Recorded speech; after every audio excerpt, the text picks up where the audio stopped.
Hi, everybody, and welcome. You know me by now. I'm Aurora. This is Lessons for Full Spectrum Humans. Today is January 15th, 2025, and we are going to get into the curriculum. It's level one, lesson eight, and it is about non-religious Christ consciousness. So I'm very excited to be able to share this teaching with you. But before we do that, triumphant fanfare, please, because I'm so excited to announce my new upcoming retreat in early May of this year. So that's going to be May 3rd through the 8th, beginning on a Monday and then sandwiched into a Thursday.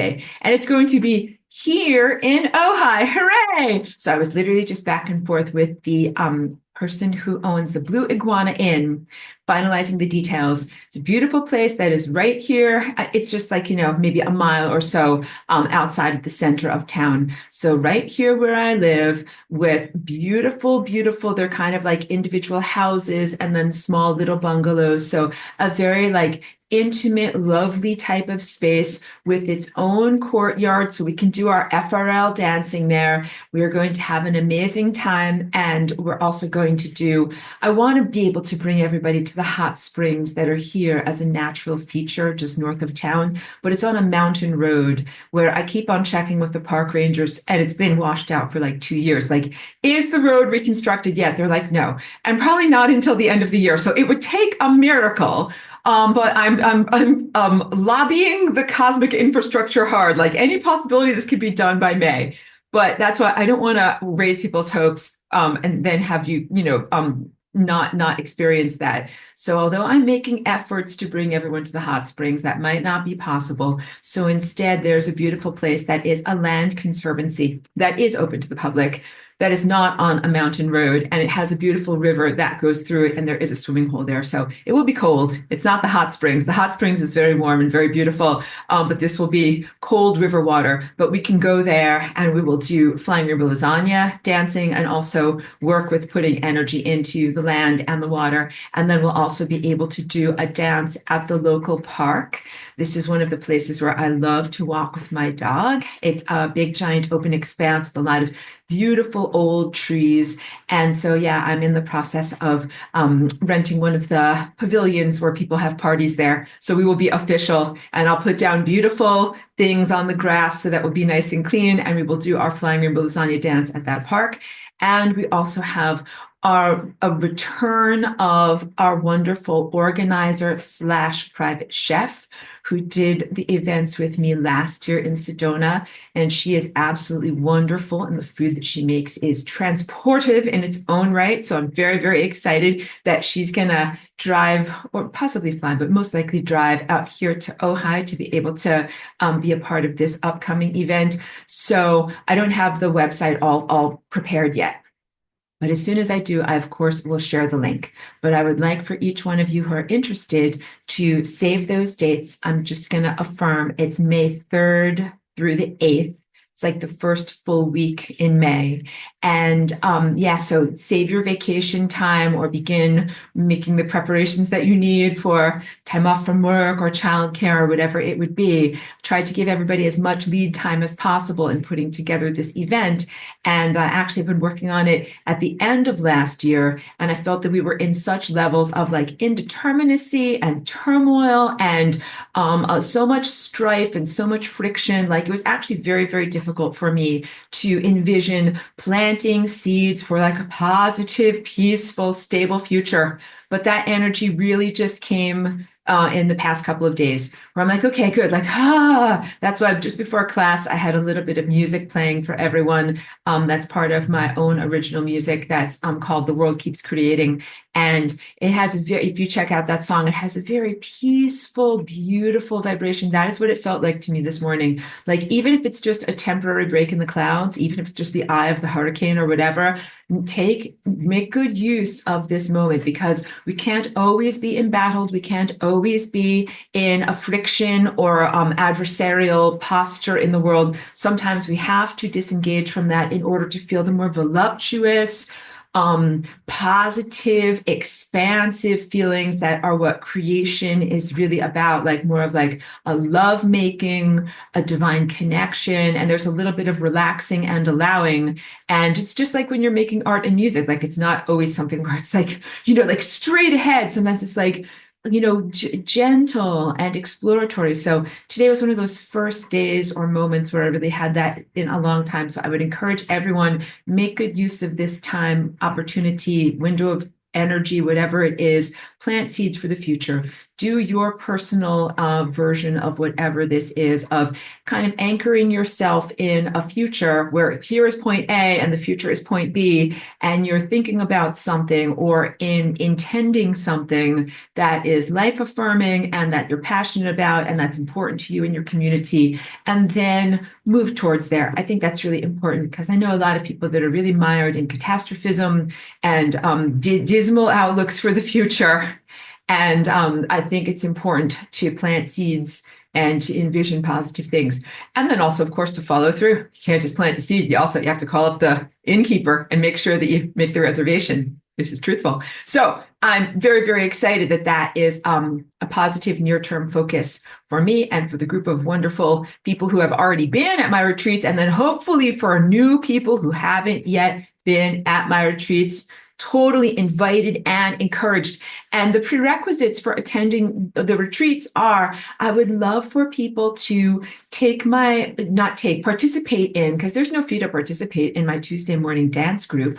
It's just that it's by invitation only, so that way we can all feel like comfortable and authentic and know that everyone who's in there is, a respectful community member, who has the right approach to what we're doing. So please to be a part of that Tuesday morning dance group, so that way you can start to strengthen your body, because what we do is first a stretch out and then some light exercises for like strengthening the muscles of the torso and being able to lengthen your back and learning about the energetic anatomy and the force fields that surround the body and why we move in the patterns that we move in. So here in this class, we're working a lot with analytical, intellectual teachings that are very much a foundation and a part of what lasagna is.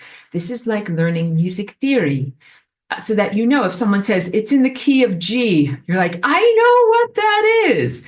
But it's very different than experiencing music, when music flows over you or when it flows through you and you play it. So my Tuesday morning dance group is more for the experience of what the lasagna is. And you take everything here that you learn in class and then throw it directly out the window, because you're not going to be thinking while you're dancing. You are going to be embodying. No, I'm joking about throwing it out the window. Let's say hold it deeply and internalize it, but just don't be in your mind when you're doing the dance, and really listen to your body.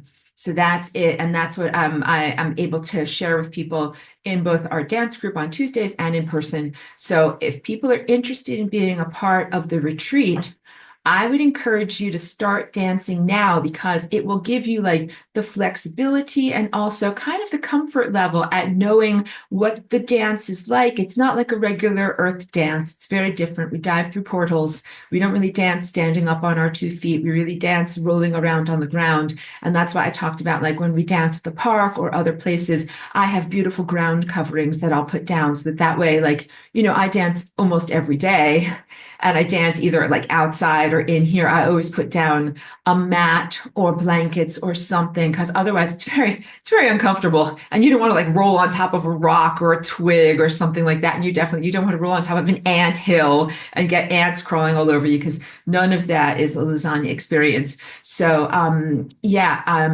take or participate in my morning dance group, and then also develop your own individual practice throughout the week, because you don't just dance on Tuesdays. You dance every day. You dance spontaneously whenever it comes up for you, and begin to build that energy in your life and begin to build those muscles literally in your body, so that then when you're a part of the retreat, you're kind of prepared. That's it. And because, of course, like, I would love for just everybody to simply dive in and lasagna, but also I recognize that like your physical body structures might have limitations, and that it's necessary to do warm-ups and kind of get your muscles strong and to begin to develop a comfort with this type of body movement. Also, there might be questions as I'm talking about this because lasagna is not just for super athletes. I love super athletes and I love acro yoga and I love ballet people and I love everybody who can do super splits. But it's not only for those people. And lasagna and movement is for anybody who has a body. So please know that if you have physical limitations or mobility limitations, I will do whatever I can to be able to accommodate your presence, both in my Tuesday morning dance group and also at a retreat. That includes if you have a mobility aid, if you are not able to make certain movements, if you've had spinal fusion surgery, any of these types of things. Like I want to make sure that you know that my dance is inclusive. So please do not allow your physical mobility or ability levels to be a determining factor. Can work with you to modify the things that we're doing and make sure that the dance is something that you can express through your particular body, your particular abilities. And that's the ultimate lasagna because it is a restorative dance. Like the more that you dance, the more that you are able to dance. And it has a wonderful impact on the overall structure of your body. And I hesitated there because it has a wonderful impact on the structure of your life as you flow through time. And that can also include transformations, like being able to do things that you couldn't do before. And I can tell you from my personal experience, that is what it has been like for me, that as I've been dancing the lasagna for over 20 years, I have found that I can do so many more things that I couldn't used to do. So my healing continues, my ability level and my athletic ability keeps on growing and expanding. And that is, very gratifying. But I will tell you guys, it just is not something that is instantaneous. It happens like anything through discipline and concerted effort and really showing up for the dance every day. But also you don't force yourself and be like, I have to do my healing dance and be healed by next Wednesday or whatever. I have a big day coming up. It's not something pressured like that, but it is something that is a natural unfoldment as a result of the perfecting of the movements of your DNA, which is what we're really dancing with. So all of that being said, I'm super, super, super excited and full of positive energy, but I don't have a link to share with you yet, but it's coming very, very soon. Save those dates on your calendar and come dance with me here in Ojai. Oh, and I forgot the most important thing about putting together this particular event. I did the past 2 ones in Sedona. Why am I doing this one in Ojai? Because I want you guys to be able to see my artwork. I forgot to mention, like, as you're looking at me here, always in my art space, a major part of the retreat will be coming here. And I will have my place set up really, really nicely. And you'll be able to see all of my art pieces and just spend time looking at it. I'll give a formal artist talk. We'll have, a nice meal. We'll have some time here. But basically, yeah, I'll turn my whole house into an art gallery that you can use to come and be able to see the Flying Rainbow Lasagna artwork in person. And it makes a big impact. I'm so pleased to say, like, I've had a couple of lovely friends who have only ever at first knew me from video interactions and phone calls, and who came to California and saw me and saw my artwork. And everybody was so just positively flabbergasted by the intensity of my artwork. So my art emits a big energy field. It's why I want you to come and see it.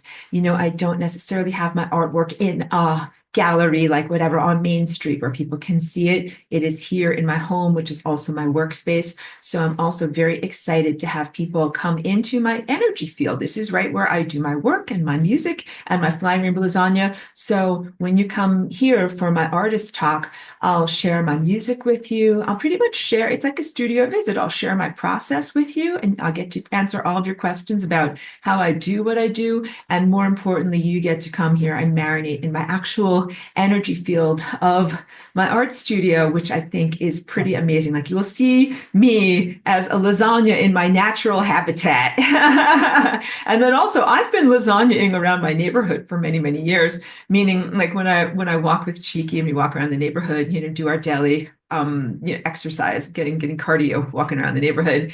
I'm always lasagnaing, and I've often got my headphones on, and I'm lasagnaing, and I'm dancing, and I call it drive-by clearings. I clear the neighborhood. I do all these different things.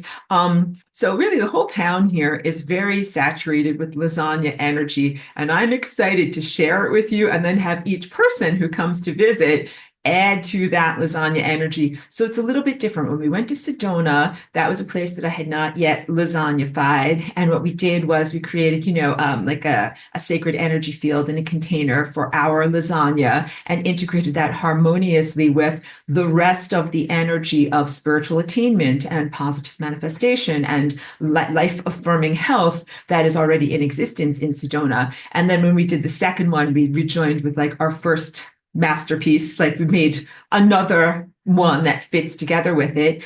But what you'll be doing when you come here and dance with me here is contribute to let's think of it like a giant painting or a giant mural that I've already made many, many layers and painted a lot of aspects of it all around town. And that's why I love the idea. Like we're going to dance in the park because I'm there every day with my dog, dancing there every day. I'm excited to bring a group there formally and do a lasagna dance there and have that emanate outward into all the trees and the beautiful mountains that surround my whole entire town here and really reverberate outward through the water and into the entire valley and even beyond. It's going to be very, very supernatural, powerful, positive, and amazing. So that's what I'm telling you on there. That's all of the good stuff, seeds I am planting for the future. Okay. So now page break, mental sorbet, getting ready for class, getting serious and getting ready for class. Thank you so much. Yes. Christopher, I would love for you to be there. I will send you all of the details. In fact, once I get the little like web page with all the pricing, pictures of the accommodations, because all the rooms are different. The inn is very beautiful. It has like all these different unique, I told you, not little, like small houses, rooms and bungalows. So they're not all the same. So I'll make sure that we've got pictures of what each one looks like and the pricing for each area, and then be able to send that around. I'll just send it around to everyone who's in the class, and I'll link it to the videos here so that way you can find it and you can see what we're doing, what's going on. Okay. Page break. Now we're doing serious class. Going to talk about non-religious Christ consciousness. Sorry, got distracted because I threw my jacket down and I didn't want to knock things over. Everything that we talk about here, and also you guys know I usually wear my little cross necklace. The necklace broke, and have been very lazy in not getting it properly restrung. So it's not a political statement that I'm not wearing that or anything like that. I just have to take time to do that little craft project. Not talking today about anything that is actually related to an earthly religion or a particular belief system or a particular denomination. What I'm really talking about here today is on the physical anatomical level, your pineal gland, on the non-physical level of your esoteric anatomy, your indigo chakra. But your indigo chakra is, as I've talked earlier in this semester so far, that was last year at this point, your indigo chakra is intimately connected to your crown chakra. These two parts of your body are totally interconnected. So you have one force field that is emanated from your pineal gland, and I would call it horizontal. Then you have your crown chakra that is really an aspect of your connection to divinity and is evidenced in your DNA. But we use as a symbolic nature the very, very top of your head, like where you would have a crown, where you would place a crown, or where you would have your hair in a bun. And that represents like the pinnacle of who you are as a human being, like the highest note on the octave of what we would still describe as being a human being, and your direct connection to divinity. But just for extra clarity, that point on your body is not just at the top of your head, it is really in the nuclei of all of the cells of your body. And your pineal gland, which is the center of Christ consciousness, it's an endocrine gland that actually has a huge impact on the physical biochemical structuring of your body. And scientists of the realm of the five senses who use microscopes to explore these types of things have explored a lot of its actions, but they are not exploring it on a level of esoteric energy and consciousness. So all the things that are said on the physical level are truthful, but they are not the complete story of what you are experiencing, because it is truthful, for example, that your pineal gland emits and orchestrates around your body three main hormone-like chemicals. One is DMT, one is melanin, and one is melatonin. First, let's talk about DMT, dimethyltryptamine. People are using this at this point like a disco drug. I don't think you should do that. I do not condone this at all. So I'm saying some people are using it like for recreational purposes. It is one of the main ingredients of the brew that is from the Amazon known as ayahuasca. First of all, indigenous people who used that for many thousands of years, they had a very, very different relationship with drugs and controlled substances and substance abuse than people in this time and place right now. And there's also, so it was used differently by different groups of people. And as it's been brought forward into the Western industrialized culture, and even kind of like the government drug enforcement agencies have kind of turned a blind eye to it, and there have even been a couple of, semi-scientific studies in doing it, it's become a lot more popularized. But I also think that people are not necessarily using it in the right way. I also think that that drug is literally a portal into the lower astral. And that's not necessarily a positive place for you to place your mind. And it's not the real purpose of that molecule in your body. In your body, your pineal gland produces and releases DMT 2 times in your life, not at the disco. When you are coming into your body, like you're like a non-embodied discarnate spirit or pure consciousness, and you're gestating a body in your mother's womb, and you're like, okay, I see that there's like a tiny container there. How do I get into the tiny container? The answer is the tiny container must have a developed enough brain to create a pineal gland, to create DMT, to make that molecular portal so that your consciousness can come into your body. It's a momentous occasion and not something that you do casually or recreationally. And then also, similarly, DMT is created when you need to get out of your body, which is usually when you're gonna effing die, not just for fun. Important stuff there. Major comings and goings, okay? So I'm just trying to say, please do not experiment with this substance casually. And also, it gets connected to everybody who's ever touched it. So you guys don't necessarily know, because maybe you're still awakening your light body, but every time you touch a crystal, it takes on an imprint of the person. So this is my crystal that actually is my crystal for imprinting. And I let people touch it. I'm like, oh yeah, like this is like my address book. Like, please hold on to it, or, look at it or examine it. My crystal would love to meet you. This crystal is for the world to touch, but not every crystal that I own is for the world to touch. This is important stuff because I don't necessarily want someone else's energy to get on my perfectly pristine crystals. Some crystals I collected directly out of the ground in a beautiful crystal mine that's called Herkimer, New York. And I'm literally the only person that's ever touched those crystals since I picked them out of the mud. And they're tiny, but tiny is awesome. It's not bad at all. This is a giant version of this double terminated, Herkimer crystal. And it's also very clear. They're not usually this clear. And this one, of course, many people touched it. So you get to do that. You get to make boundaries with your crystals about who you want it to touch, talk to, or be accessed by. And yeah, some of my crystals I keep in a special little container, and I don't let anybody touch them because it's just me and the original whatever earth creation event that made them, and that's very special and rare. So what is polite crystal etiquette when you go to a crystal show or a person's home or any place where crystals are? You should ask before you touch them. You should ask the person. You shouldn't just go like, oh, like this is for sale. Is it okay if I pick it up? Because when you do that, you're putting your imprint on it. So this is just basic education about energetic hygiene. Be polite, and also let's acculturate this. Let's normalize this in your culture, because most people don't comprehend about that. So it's really important to begin to establish and respect boundaries as it relates to crystals. And also, there's so many other ethics that I could talk to you about crystals. But Christ and crystal, like these are very, very root word phoneme connected words.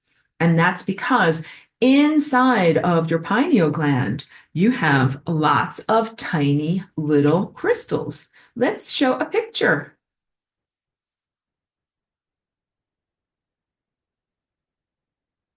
Okay, first I'm going to just close this part down. And then I'm going to just move this and you can see it a little bit better. So this is actually a screenshot from my video, and you should watch the whiteboard videos. If you're an enrolled student, this is going to be, part of they're now housed on Vimeo. The whiteboards where you just see pictures and hear my voice talking, it really fleshes out everything that I give to you in my lectures, and really, really worth taking the time to go back into those teachings.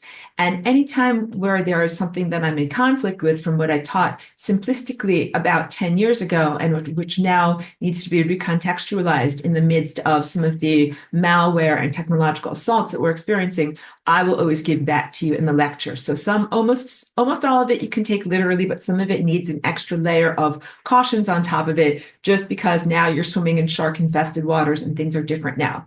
But this is this drawing here, this sketch, is essentially what your pineal gland looks like. And this area over here where I have this drawing in blue, it's a pretty good fusion of both your physical anatomy and your esoteric anatomy, and gives you a sense of where your pineal gland is. So your pineal gland is actually located, I'm making it in purple, but you know that that's not accurate. It should be dark blue, but otherwise you wouldn't see it. But it's kind of located in there. All right. So here is your eyeball. Here's your nose. Here's the bridge of your nose. If you want to know where your pineal gland is, imagine a line that goes from the bridge of your nose backward into the interior of your skull. And then this is where your ear is. All right. And it's slightly above your ear. It's kind of like where the sunglasses portion of your ear, the little glasses go on top of your ear. And it is, of course, in the middle of your brain. So that's why you don't see it, effectively in this painting that I have here. It's inside. What are some of the anatomical aspects of your pineal gland? It has these little tiny crystals in it. Wait, I'll add that because this is the nerve. So this right here is the little tiny gland. This right here is the nerve that connects it to the rest of the brain. Fun fact, your pineal gland is actually outside of the blood-brain barrier. The blood-brain barrier is an anatomical feature in your physical five senses body that prevents stuff and junk from getting into your brain that's not supposed to get there. So it helps to keep your brain clean and keep your cerebral spinal fluid away from toxins and pollutants that might be circulating throughout your body, including some things that are intoxicating or drugs, or that might have a mental consciousness effect. So many things do not cross the blood-brain barrier, and they don't give you a mental consciousness effect. For example, raw cannabis juice. Cannabis is super, super duper healthy for your pineal gland. I know people ask about, like, how do I keep my pineal gland healthy and how do I do this and that? Cannabis is an amazing thing to use to keep your pineal gland healthy and functional and well structured. But if you drink the juice raw, it does not cross the blood-brain barrier. And that means that you're not experiencing mental effects from it, even while it is having an effect on your overall vitality. And of course, it is affecting your body in terms of protecting you from cancer, bringing down inflammation. I'm going to sneeze. Pardon me. Protecting you from inflammation, and it's neuroprotectant, and it does all these other wonderful things in your body. But because the molecule is big, it cannot get into your brain and make stuff happen. So that's an example of the blood-brain barrier. But your pineal gland exists outside of your blood-brain barrier. And it exists there so that it can literally swim around in all of this stuff inside of you and have access to it and be able to feel what you have and respond to it. Because the best way to think about your pineal gland is as the conductor of the orchestra. You know me, I always go like this: tap, tap, tap, the conductor of the orchestra. The pineal gland orchestrates all of these different body processes throughout your whole entire body. Like if you look at this figure over here, and maybe if I change my color so you can see this color a little bit better, but I'm going to just use black as a color. But you have throughout your whole entire body, let's say every single one of these black dots is a mitochondria. Your pineal gland emits a force field that goes all the way outward, outward, outward, and it goes and it talks to all of the mitochondria sprinkled throughout all of your body. Your pineal gland talks to and orchestrates your mitochondria in their many metabolic processes, including metabolizing glucose, but also generating energy. And a lot of this involves the transmitter or hormone structure called melatonin. So your pineal gland emits DMT 2 times in your life, that's two. But it emits and helps to generate melatonin all the time. So now let's get into your body and your light body, because we're talking about your pineal gland as it relates to and is defined as a major aspect of your light body.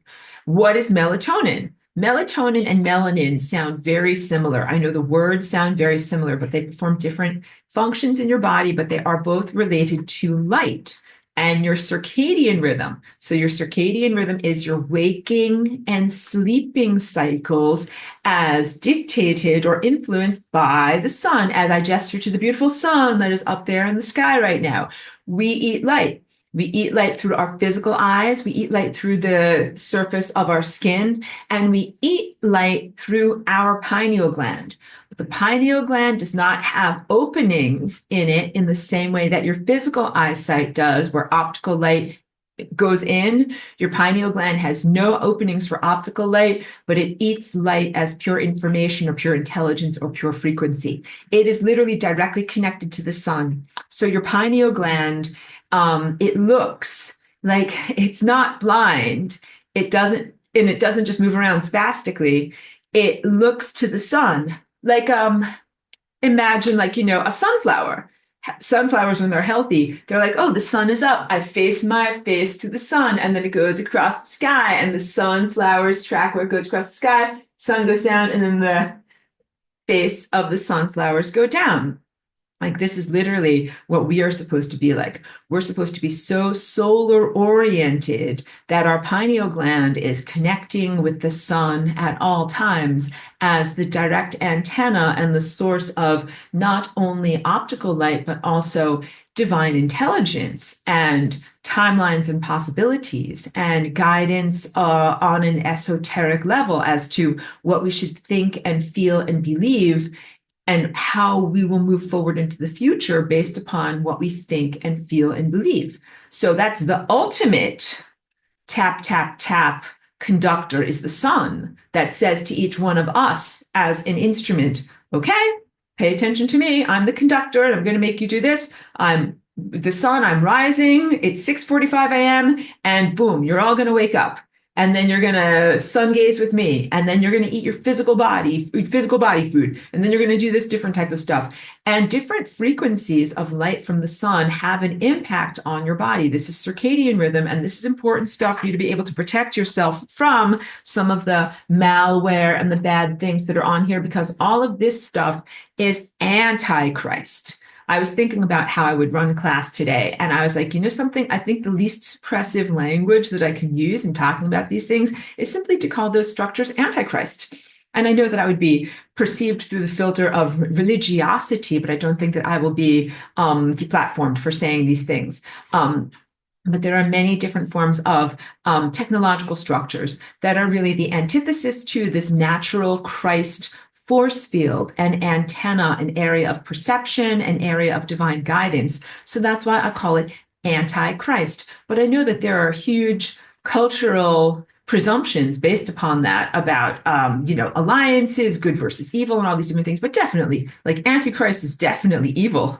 And Antichrist is also how I would define some things that are for purposes of, being able to communicate using the small apparatuses that most people carry around in their pockets right now. But there might be a problem, if I said that, if I made that direct allegory to the devices that are in the world, which is why I can't make that direct allegory. But you know what? As I'm envisioning and planting seeds for the future, I've noticed a big unburdening and release of people being able to express themselves much, much more on what is known as X, what used to be Twitter, and soon on Facebook, in terms of being very critical of the Antichrist hardware that is sometimes subcutaneous in our world. So let's also hope that this platform gets the same way too. And then I can just like stop having to walk on eggshells and it will be so much more easy for me to talk about these things. So that will be a major victory when that day occurs. But there are many things that are frequency emitters that are Antichrist in that they confuse and harm the pineal gland's natural hormone production. And most of these things equate to blue light that comes out of various forms of technology. And so there are different frequencies of sunlight that come into your eye, and that's perfectly good. When the sun is low in the sky, like here's the sun, my hand is the solar disk. Here it is. No, let's make the lasagna is the sun. I like that better. So here's the lasagna coming up. Oh, do, do, do, do, do, do. Morning time. It's so beautiful. Oh, the sun is just starting to come up. So here's the sun's rays flowing outward like this. The sun's rays are at an angle. It's a very lateral angle, and it has to go through a lot of layers of the atmosphere in order to reach your eye. So most of the colors that you'll get are the longer wave colors, red, orange, a little bit of yellow, all of the warm colors. You want to sun gaze in the morning and get the warm colors in your eyes.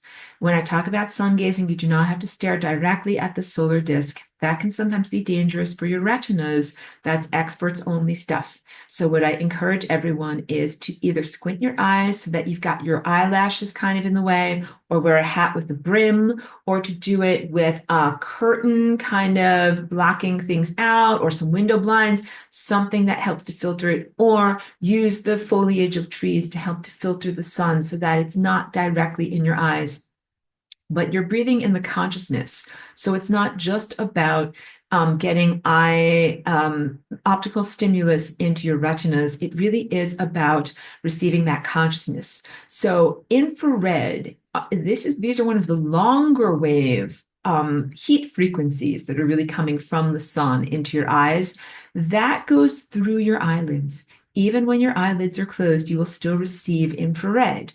And that's also truthful of like, if you are warming yourself in front of a campfire, you can simply close your eyes and receive that infrared through your face and through your eyelids into your brain without having to have your eyesight open. Same thing with the sauna. Like it's heat, and it comes inside and it penetrates you. And there's a lot of healing qualities to that infrared and to that heat.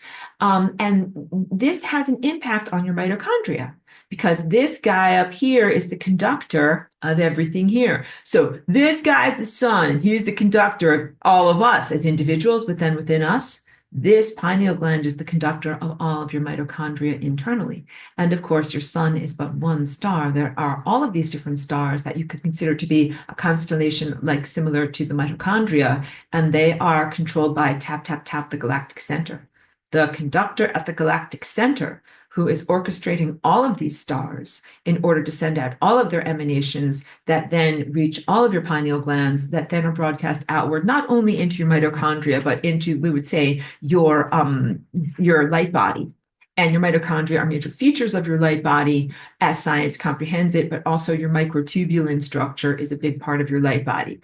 But your mitochondria get super happy in the presence of infrared light.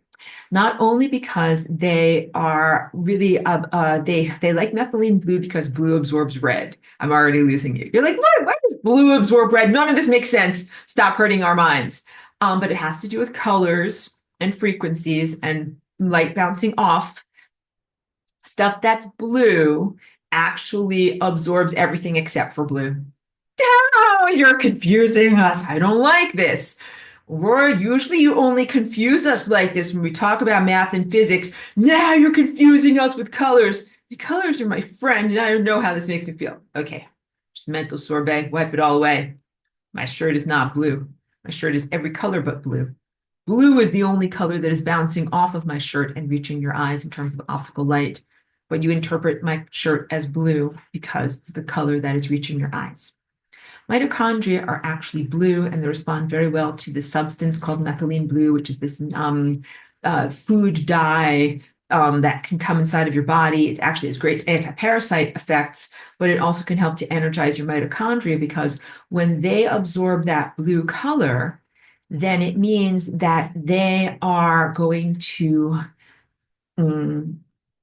bounce blue light off of themselves and absorb red light. They absorb more of the infrared, every color but blue, which is all the red stuff. They absorb more, absorb, not observe, absorb more red light and infrared light. And what does that do? It changes the viscosity of their little mitochondrial worlds, where here's like a mitochondria and it's got lots of super purified water in and around it because the mitochondria creates super purified water as an end result of its electron transport chain activities. It's one of the only places where water is created in your body. And it's not just regular water, it's super structured, super purified water, which also is part of our direct connection to divinity. In terms of light body and receiving information, your pineal gland is an information receiver transceiver. Your DNA is an information transmitter and receiver.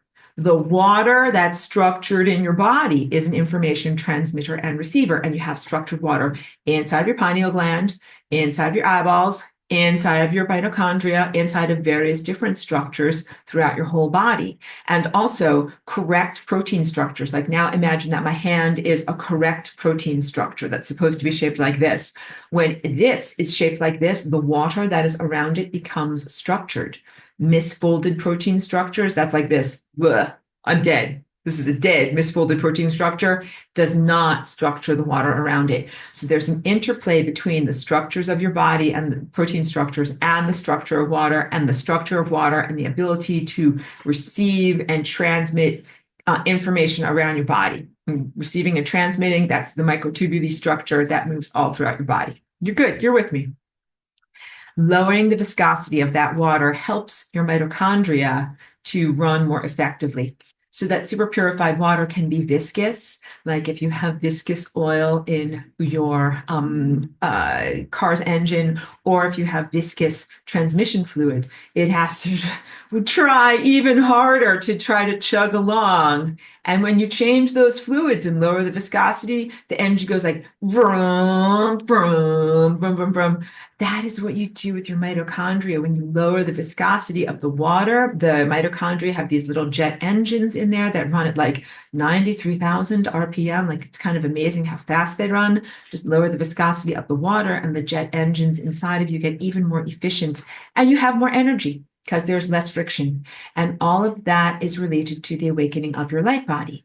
And all of that is related to the circadian rhythm of exposing yourself to the sun. And all of that is related to avoiding excessive blue light.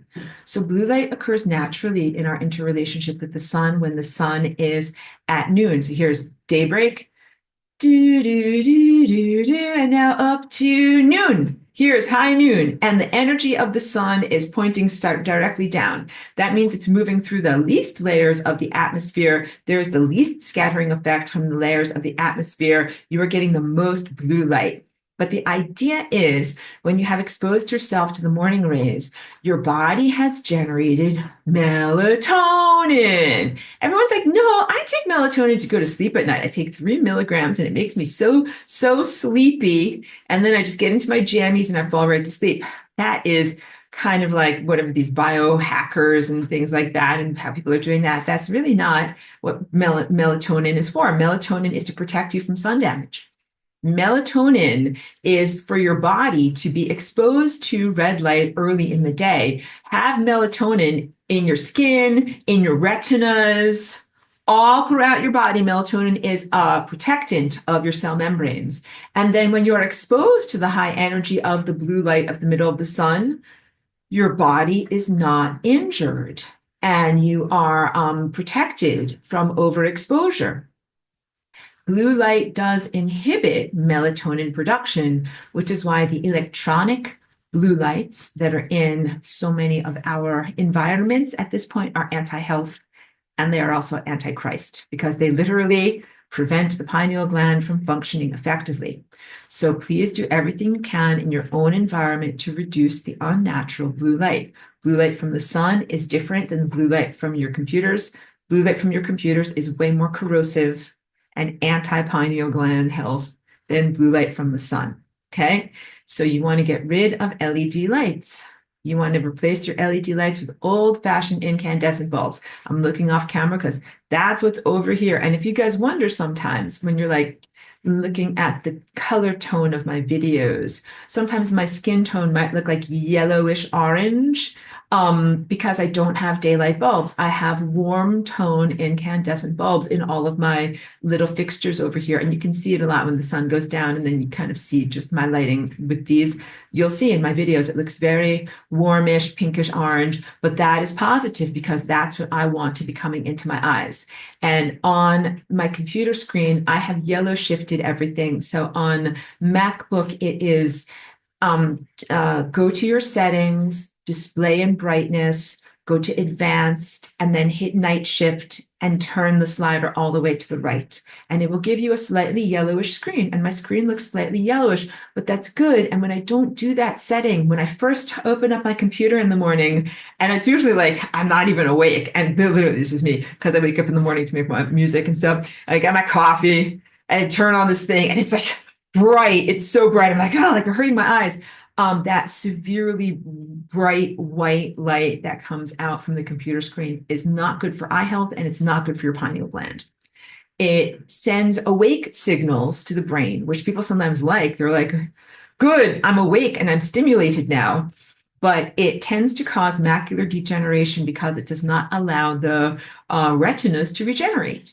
You're supposed to regenerate. Instead of staring at a computer screen for 12 hours a day, you're supposed to actually regenerate, which means that you're supposed to spend some time not looking at blue light. What you would circadian rhythm do in a natural or primal world is have blue light during whatever 12 or 1 p.m., but then that only lasts for a little while. And then at a certain point, it's 4 p.m. Here, wait, here's my artificial, my lasagna representative, not artificial, but my representation of the sun. Here's noon, and then here's 1 p.m. And then here we are, like, 5 p.m.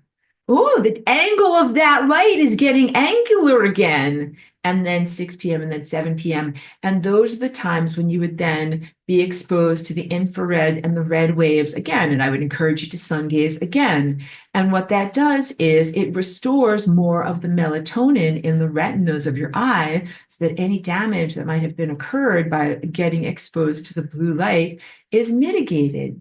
And then, yes, the circadian rhythm, when you have those higher levels of melatonin, tells you you're going to go to sleep soon. And then it is healthy to do that. And so what I do in my bedroom, I have my red light. That is literally like a red incandescent bulb for keeping chickens warm.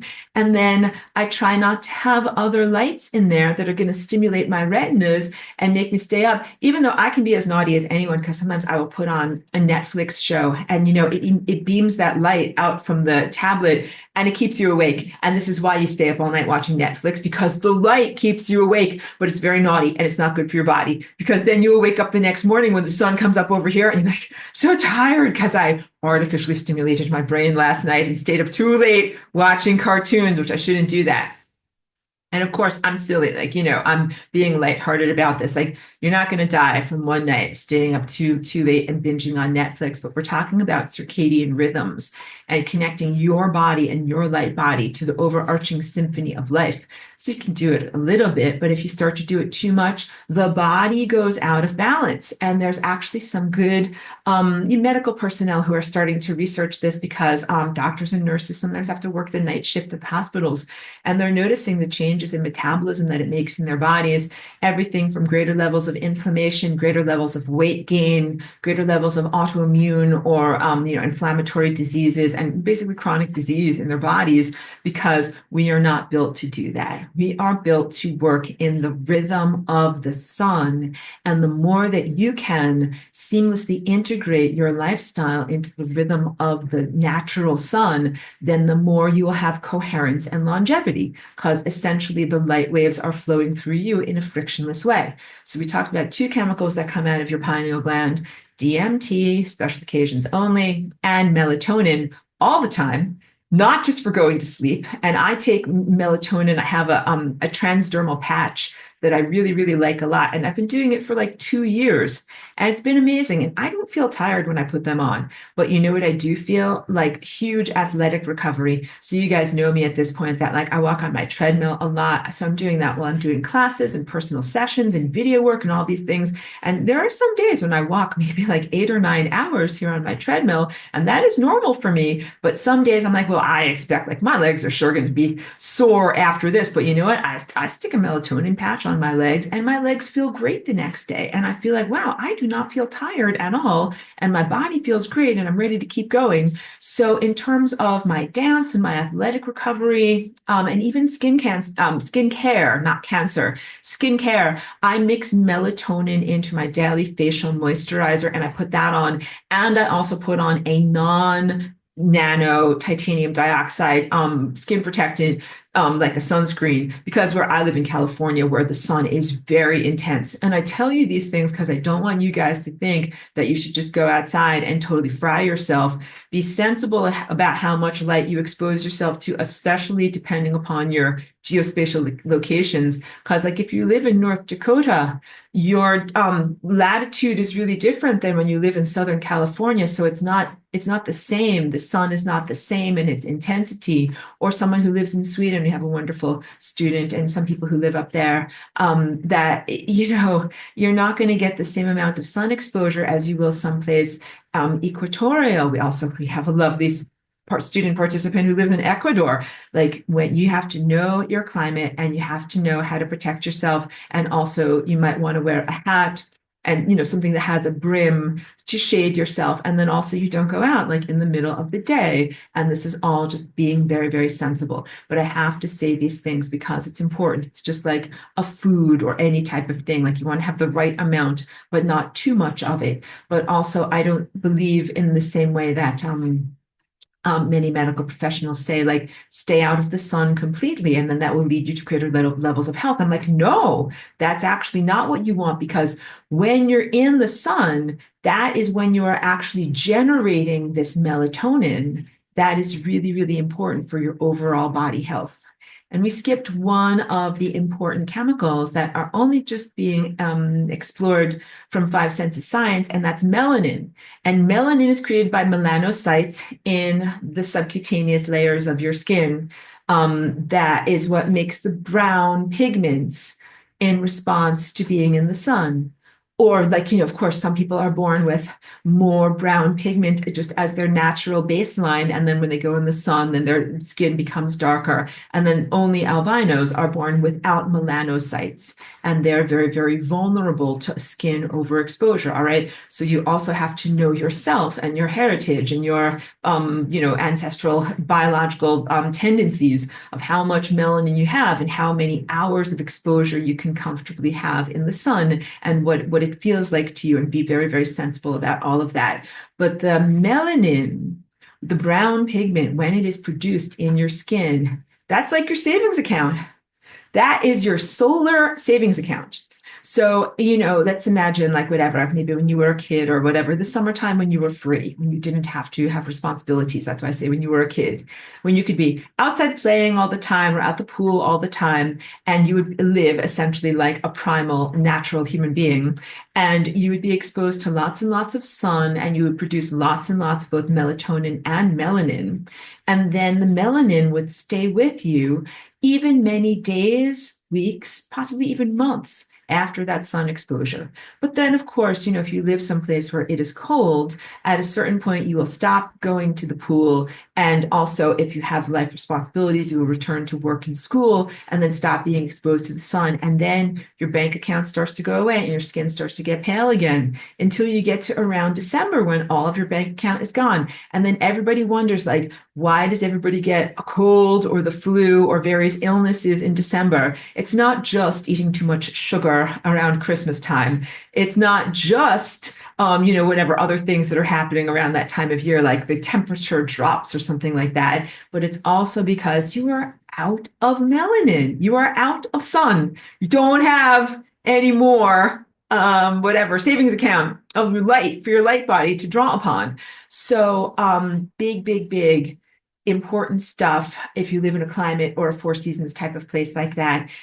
In the autumn and other times like that, make as much effort as you can to get the sun on your body so that you grow reserves of sunlight in your body, and then you can kind of make it through the colder, darker months.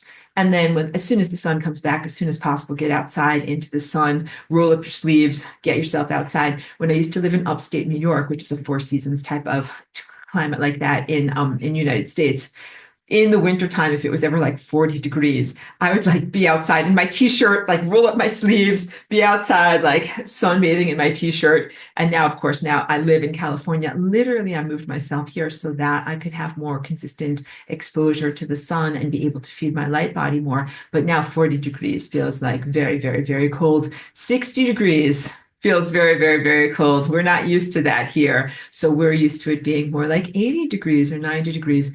So everything is definitely relative. I'm certainly not trying to make anybody feel whatever envious of the climate where I presently live, but I live here very specifically for those reasons. And the exposure to the sunlight and feeding off my light body has been critical for the flying room lasagna work that I do. And every day that it is sunny and nice, I'm able to get outside. And like I said, I put my little blankets down here in the courtyard of this, apartment building space where I live. And I do my flying ribbon lasagna dance. And of course, you can dance inside. And I dance inside many times when the weather is inclement or when it's just inconvenient or socially inappropriate for me to be outside. But as much as possible, you try to get the sun on your body. And then also I make it my practice to get up with the sun, even if I'm watching Netflix cartoons at 2 a.m, which is very naughty. And I get up when the sun comes up and I do my sun gazing just as the sun is coming up. And that's really important for me. And it helps to keep that circadian rhythm stability. Okay. And so, yeah, I'm trying to say, like, I very sensibly have engineered my life so that I can have access to the sun, and I expose myself intentionally but safely, because your physical structure of your cells of your body, it is fragile, and you don't want to get fried. You don't want to fry your eyesight. You don't want to fry your retinas. You don't want to fry the outer layers of your skin. And yes, you can use skin protectant oils. Like the most natural thing you can use is a mixture of coconut oil and carrot seed oil, and there is some SPF protection in there, but you should use something in order to protect your skin from overexposure, as well as limiting the amount of time that you spend outside in the sun. Okay, so be sensible. Think about it like being a gardener. If you have a very well-established plant that already is very strong and has already grown many, many, many leaves, you can have it outside in the middle of the garden, in the middle of the noonday sun, and it's going to be fine. But if you have a little tiny sprout that's only this big and you put it in the middle of the garden, in the middle of the noonday sun, like, it will get fried. It will die. So you start out your seedlings in a nice little shady spot, and you give them little coverings and little umbrellas and everything. And then as they grow larger and they're able to photosynthesize more and they have more of a root system, then it is safer for them to be out in full sun. You are seedlings. Don't overexpose yourself. Take in small, sensible amounts of sunlight as you are growing your light body. And then at a certain point, you will increase your quotient of how much you can absorb. And also, you will crave more and you won't be able to be without it. So that's another big aspect of this. You start out as a little tiny seedling. Eventually, you grow your apparatus of your own photosynthesis and explore your own photosynthetic nature. But at that point, you will not be able to live happily in a climate where there is not light. You will have to live someplace where you are exposed to light all the time, because otherwise there will be like like a plant, like your leaves would die. They would die and fall off and not be healthy and sustained. And so you kind of have to keep on being exposed to that light. And then the ultimate, when you achieve or re-achieve light speed and faster than light speed, then you need a fire hose of light. Then not only are you beyond being a little tiny seedling, you are like a giant tree in the middle of a very, very, like beautiful flat meadow. Very, very bright sunlight hits you all times of the day. This is necessary because sunlight is information. Like when you're a little tiny seedling, you're like, here's a little information, now digest and process this. Here's another little something, learn about this, learn and grow. But when you are the size of a tree or this enormous light body presence, you need to have like 10 million pieces of data and then be like, oh, that was all interesting information and I've processed it that fast. I would like to have more information now. Now I understand it that fast. Your ability to know and to comprehend and to absorb light becomes exponentially greater. And at a certain point, you won't be able to be sustained unless you have a constant stream of very, very intense and profound ideas and imagery and sustenance flowing to you. And that's really what it is when you become a master, when you are ready to ascend, when you are ready to fully transcend materiality and experience a different level of reality. Like when I talk about the ascension process in ancient concurrent Atlantis, it is like you make it to that mountaintop peak through this process of introspection, and then you do not return back down. You do not go back down in your frequency or back down in your spatial latitudes to reconnect with your community. All that you can do is accelerate to the point of eating pure light. And when you eat pure light, then you're kind of like hovering. If you don't eat pure light, then you're like plummeting. You will need to continue to eat pure light and more and more and more light in order to sustain you. But that's very positive. And don't be concerned. I can be kind of silly and lighthearted, like people who eat physical food. They're like, oh, I can't eat all this physical food. I will become so fat, right? But I'm like, no, eating a lot of light, if you overeat, will not make you like too fat or too large or too anything. It will just make you very bright.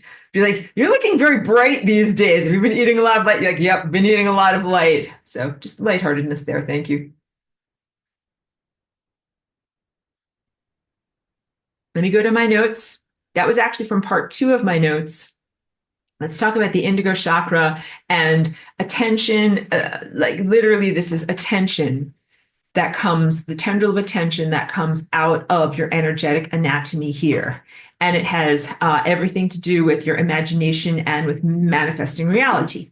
So I know I just massively changed track because I changed from like your energetic anatomy and the anatomy of your light body to the esoteric practice of emanating reality. But these two things are intimately intertwined. It's just like saying getting money in your bank account is intimately connected to the ability to shop for stuff.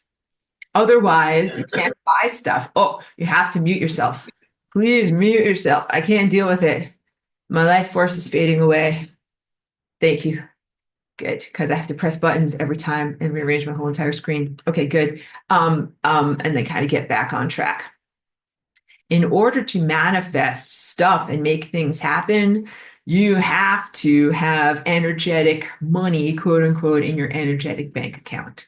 And that energetic money is really the foundation of pure love, which I always share in this class jokingly. It's not the same as love or baby kittens holding hands or something like that, even though I love that. But unconditional love is this tone that we produce in moving through time, one moment per moment. And it is an aspect of focused consciousness and also meditation, meaning control of the mind. When I talk about control of the mind, I'm talking about solar plexus mind, the yellow chakra, the implanted verbalized mind.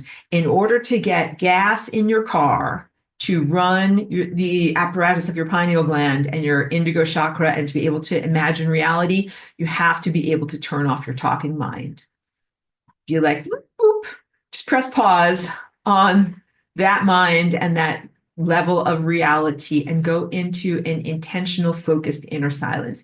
But that's not all that it is. It is also a focusing of your energy and a preventing of your emotional energy and your energy of passion from being dispersed or misappropriated. And that can be any time that you kind of get manipulated emotionally, especially by propaganda. Propaganda can be something on the news that says, here are all of these bad things happening, now feel bad, right? But propaganda can also be things that are on social media that are like, again, here are all these bad things happening, now feel bad, or here's something bad happening in a person's life, now feel bad, or feel this way, or send basically negative emotional energy towards a particular event or person or something that's going on. In order to make your pineal gland function, you have to use your own emotional energy. And let me tilt my camera now so you can see what I'm talking about. The emotional energy really comes from this area. Here is my belly button. Here's my navel. Here's where my intestines and my areas of deep emotional passion reside. There's a direct connection between the orange area. That's the area where you have your small intestines and, of course, the reproductive organs and lots of more hormonal and endocrine structures where you contain your sacred passions. It's also called your sacrum. It is the orange emotional layer of your being. And there's a direct connection between that emotional energy and this Christ chakra that is about manifesting and imagining things into the world.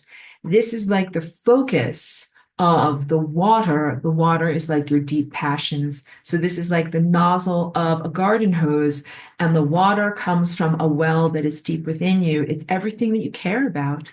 It's everything that you deeply wish for.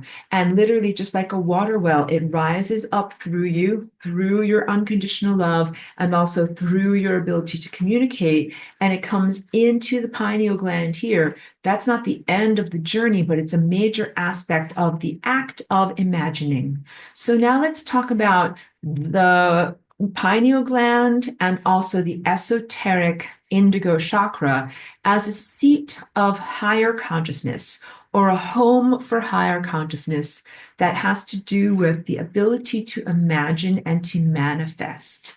That is what Christ consciousness truly is. It is the ultimate in artistry. And you are not merely creating as one individuated artist, I want to say a man on an island, like one person isolated from the rest of humanity. When you are in Christ, meaning connected to this larger, loving, telepathic network, then you are, and I'm going to share just a bunch of images with you, you're connected in community. So you already saw this picture. Let's make this picture go bye-bye. This picture is pretty good, but I want to show you, and this picture is pretty good, but I want to show you. These two were a little bit too blurry on the other ones. So this one, oops, is a good one to be able to see because this, get a good color. This area here is that central location where all of these vortexes, like here's a vortex, here's a vortex, here's a vortex, here's a vortex, they all epicenter on that feature that's in the center of your brain, in the center of your being. And in this drawing, you can also see like these are all of these other figures, and their heads are also diving inward towards your central feature there. And those other figures on the highest esoteric truthful level are all you, but in vastly different levels of reality. Like it could be past, future, parallel realities, parallel people. Like in order to define them as self, you would have to expand your identity and completely encompass all matter and all energy everywhere. But that is who you are. So all of those people are you, but they are also really your family of light. They are your coherent light family. They are your soul family. They are other aspects of self that are also on a journey of God's self-remembrance and that are at different levels of development and have a different viewpoint than you have. This is really the level of Christ consciousness is a meta being. Meta is the prefix that means overarching. And each one of these figures is like a facet on a gem. Really, I'd like you to consider this central feature here to be faceted. I'm trying to draw like facets of a crystalline structure and a gem. Each one of these viewpoints is part of this mosaic conglomerate approach. What is it also called? Amalgam. A unity that is made up of many individualities. That is what Christ consciousness is. It is a unity consciousness that is made up of many individuated facets. And this person, eyes, nose, mouth, face, is one facet on that network. But that one person within them has this whole entire array of coherent light family that is part of their network. And there is a beautiful reciprocity between all of these different people and consciousnesses and organisms. And it's almost incomprehensible to people that come out of this barbarian world. That's why I have to be here to kind of explain to you what this is.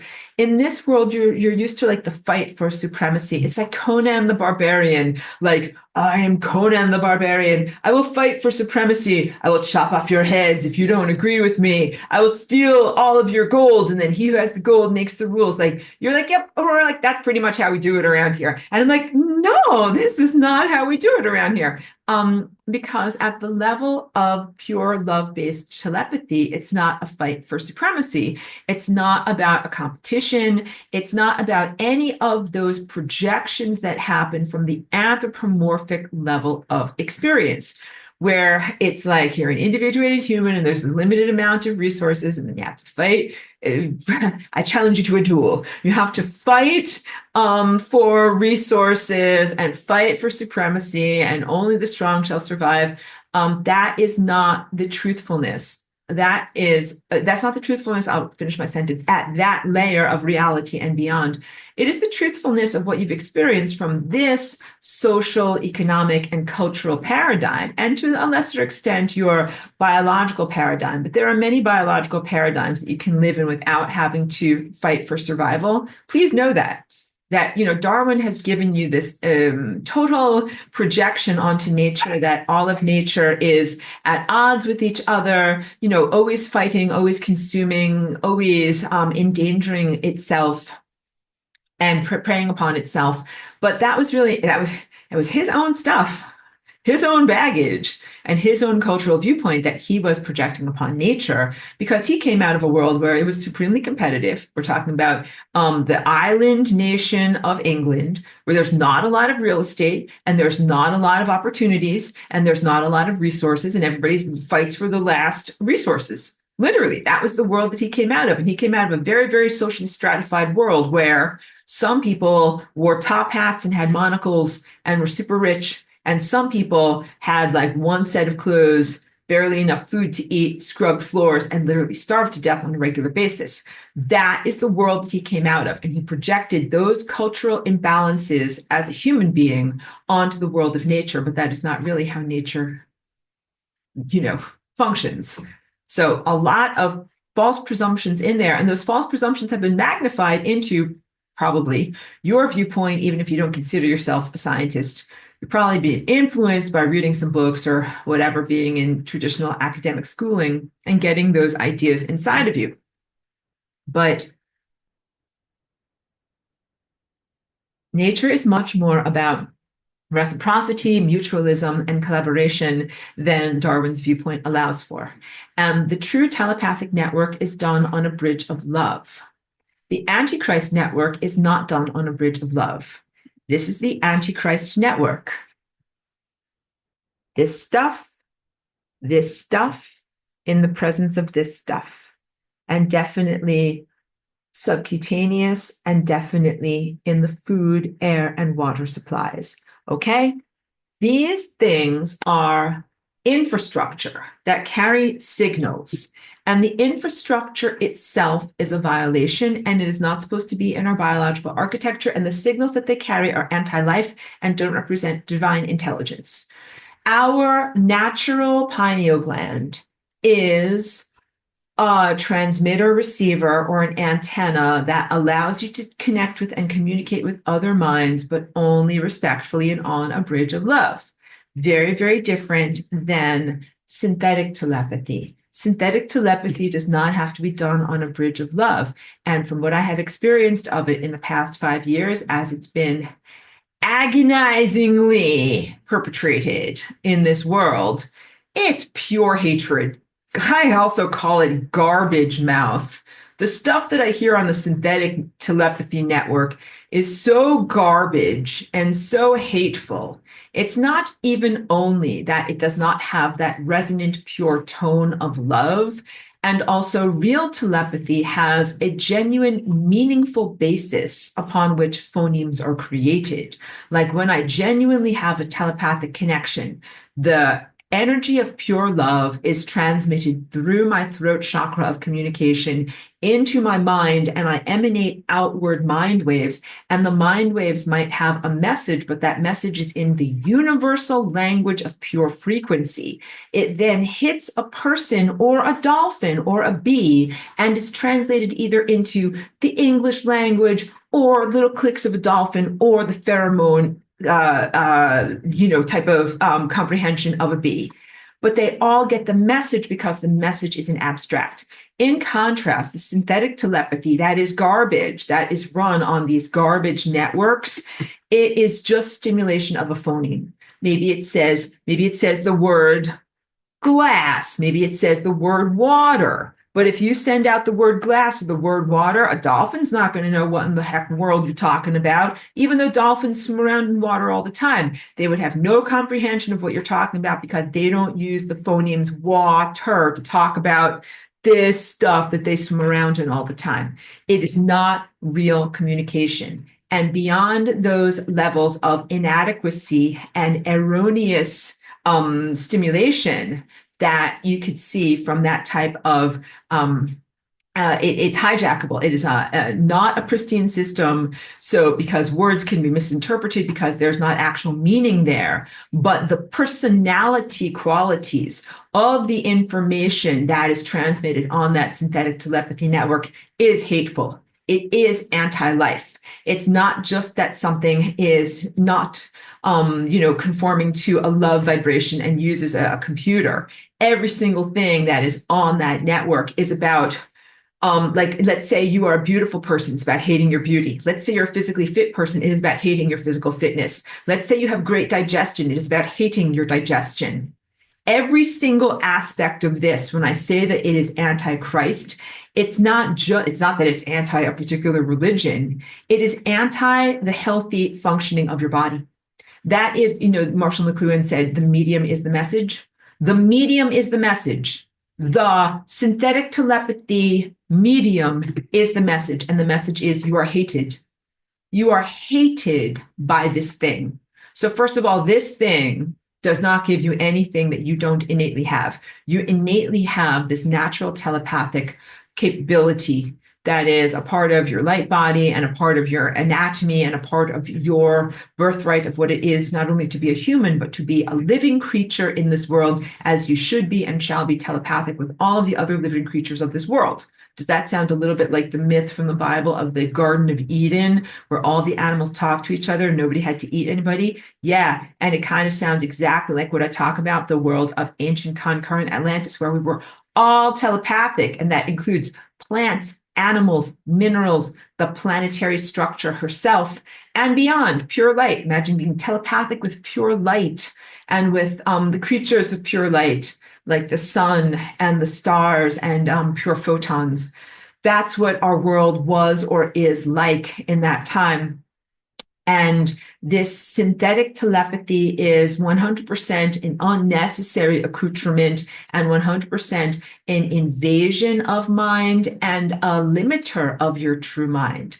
It does not exist in order to facilitate communication in any way. There is no way that it can do something that your natural mind cannot do. It doesn't give you greater muscles, longer vision, more ability to speak, talking with people further away, or any kind of thing like that. It reduces all of that. Just like the actual waves that are these frequency waves corrode your body. They do not give you extra energy, they give you less energy. What did I tell you just now in class? When you get energy from the sun and it is the long wave infrared, it gives your body more energy because it lowers your viscosity of your wonderful mitochondria. When you get towers that have this type of energy in your neighborhood, does not give you more energy. It takes your energy away from you and it creates degradation and disease and decrepitude and death. And you can tell by my face and my vocal expression, like, I don't consent. I am mad about that. I am angry about that. None of that is acceptable in any way. These aren't merely things that were put up in order to have a technological convenience so that you could, whatever, connect tiny, whatever devices from person to person or anything like that. These were intentionally erected as consciousness suppression weapons. They are military grade and they were designed to corrode your divine connection and to corrode your body, to generate effing cancer and to hamstring you or to blind you and diminish you in every way possible. I also call the diminishment Bergerons from the great Kurt Vonnegut short story, Harrison Bergeron. And it's apt because in that short story, not everybody was treated equally. In that story, you know how the United States Constitution says all men are created equal, blah, blah, blah, a bunch of legal stuff. And so they took it to its nth degree and they said, okay, we're going to create a society where all men are created equal. And that means, let's say you're super smart. We're going to put a microchip in your brain and we're going to have it zap your brain so that it's harder for you to think. That's a Bergeron. Or maybe you're super strong. You're going to have to walk around wearing sandbags all the time so that way you're not so strong. So this was a very, very, benighted way of doing this. It's a very, very good, what is it called? When something is a farce, but it's not really a funny farce, but it's actually a very tragic farce. And that's what you're experiencing right now because the consciousness suppression technology doesn't suppress everybody equally. Some people, it's like no soup for you. Yeah, troublemakers. It suppresses troublemakers. It suppresses those of you who are cultivating your pineal gland into greater levels of capacitation. No soup for you. Yes. And no soup for you to the point that there is actually a whole, I would call it a squadron or whatever you call a unit of the military that is devoted to no souping for you, the pineal glands of those who are actually awakening. I know. This happens from a variety of different arrays. Some of them are towers. Some of them are human visible infrastructure. Some of them are cloaked planes. Some of them are cloaked. So some of them are, I should say these words correctly so that you don't misinterpret me. Some of them are orbs who are cloaked to look like ordinary fixed wing aircraft. Some of them are orbs or non-ordinary fixed-wing aircraft who are cloaked to the point that you cannot even see them, but sometimes you might be able to break through the illusions and you see a little bit of a sparkle and you're like, there's something up there. These things emit consciousness reduction frequencies that harm the pineal gland. They shoot people's pineal glands. That's it. And there's literally a squadron that's their job. They're like, somebody is achieving Christhood down there. This is not allowed under our regime. Pew, pew, pew. That happens. And that doesn't just happen a little bit, that happens a lot. And this has been happening very consistently since 2019 or early 2020. And the infrastructure was put in place long before then, but really activated at that time. It is done by definitely an anti-pineal gland, anti-Christ regime. There's a couple of other important things I'm trying to get to without having them kind of like escape my mind because I'm like, oh, I need to say this, and this. Um, Clearly, it is important and it will come back. Again, I'm sorry, because also, sometimes it tries to distract you. Sometimes it tries to actively harm your pineal gland, like to destroy your actual, like imagine we're talking about your eyesight. Imagine putting sand in your eyes so that a person literally cannot see it. That's one way of hurting a person. You can also blind a person just like with very, very bright headlights or flash photography. That's another way, overwhelming them with false light. And then you can also blind a person by preventing stimulation of the eyes from actually getting through the nerves to connect to the rest of the brain. That's a different way of blinding them. Then you can also disrupt the brain itself. Like those signals can get to your brain, but then once they get to the brain, they will be either ended, harmed, or misinterpreted or edited. And all of this is all done for as an act of war. This is done as an act of war against you. And one of the things I wanted to say was sometimes there are community opportunities where it's like maybe you're having a street fair or the Girl Scouts are having their cookie festival and you're all going to walk down Main Street and buy Girl Scout cookies or whatever it is. These military squadrons love doing this. They're like, oh, let's see if I see any potential Christs. Literally, if anybody's got energy starting to come up here into their pineal gland, then those people will be targeted to have energy frequency disruption beams sent into their minds so that they cannot effectively activate their natural hardware. Like exactly a shooting gallery, like when you shoot ducks in a shooting gallery, that's what those festivals are like. Um, this is 100% esoteric, but it is made with military hardware by those, this is complex, who are actually paid for and have careers in the military in our world.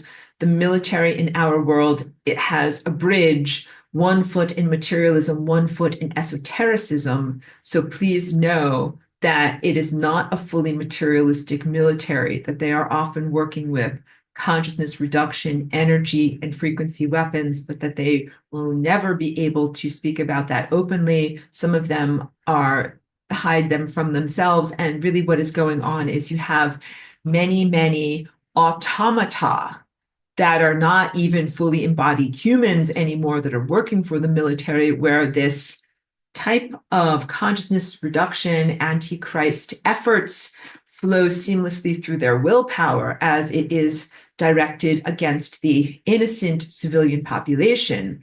It is a horrendous nightmare. Terrible. I actually remember the day that they turned it on in, I think it was 2021, because it was getting like worse and worse and worse. And then I remember the day that they turned it on. And I remember what it felt like. And what it felt like to me being outside was like having a ray gun or a beam being beamed at the top of my head so that it was like incinerating my energy field. And then it incinerated down, down, down, down, down, down, down, kind of like until I didn't have my protective energy field anymore. And then they started to try to incinerate actual architectures of my brain, like actual neurological structures of my brain.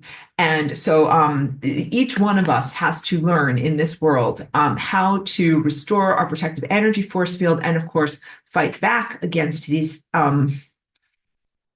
apparatuses. You are not meant to simply endure this. That's a big one.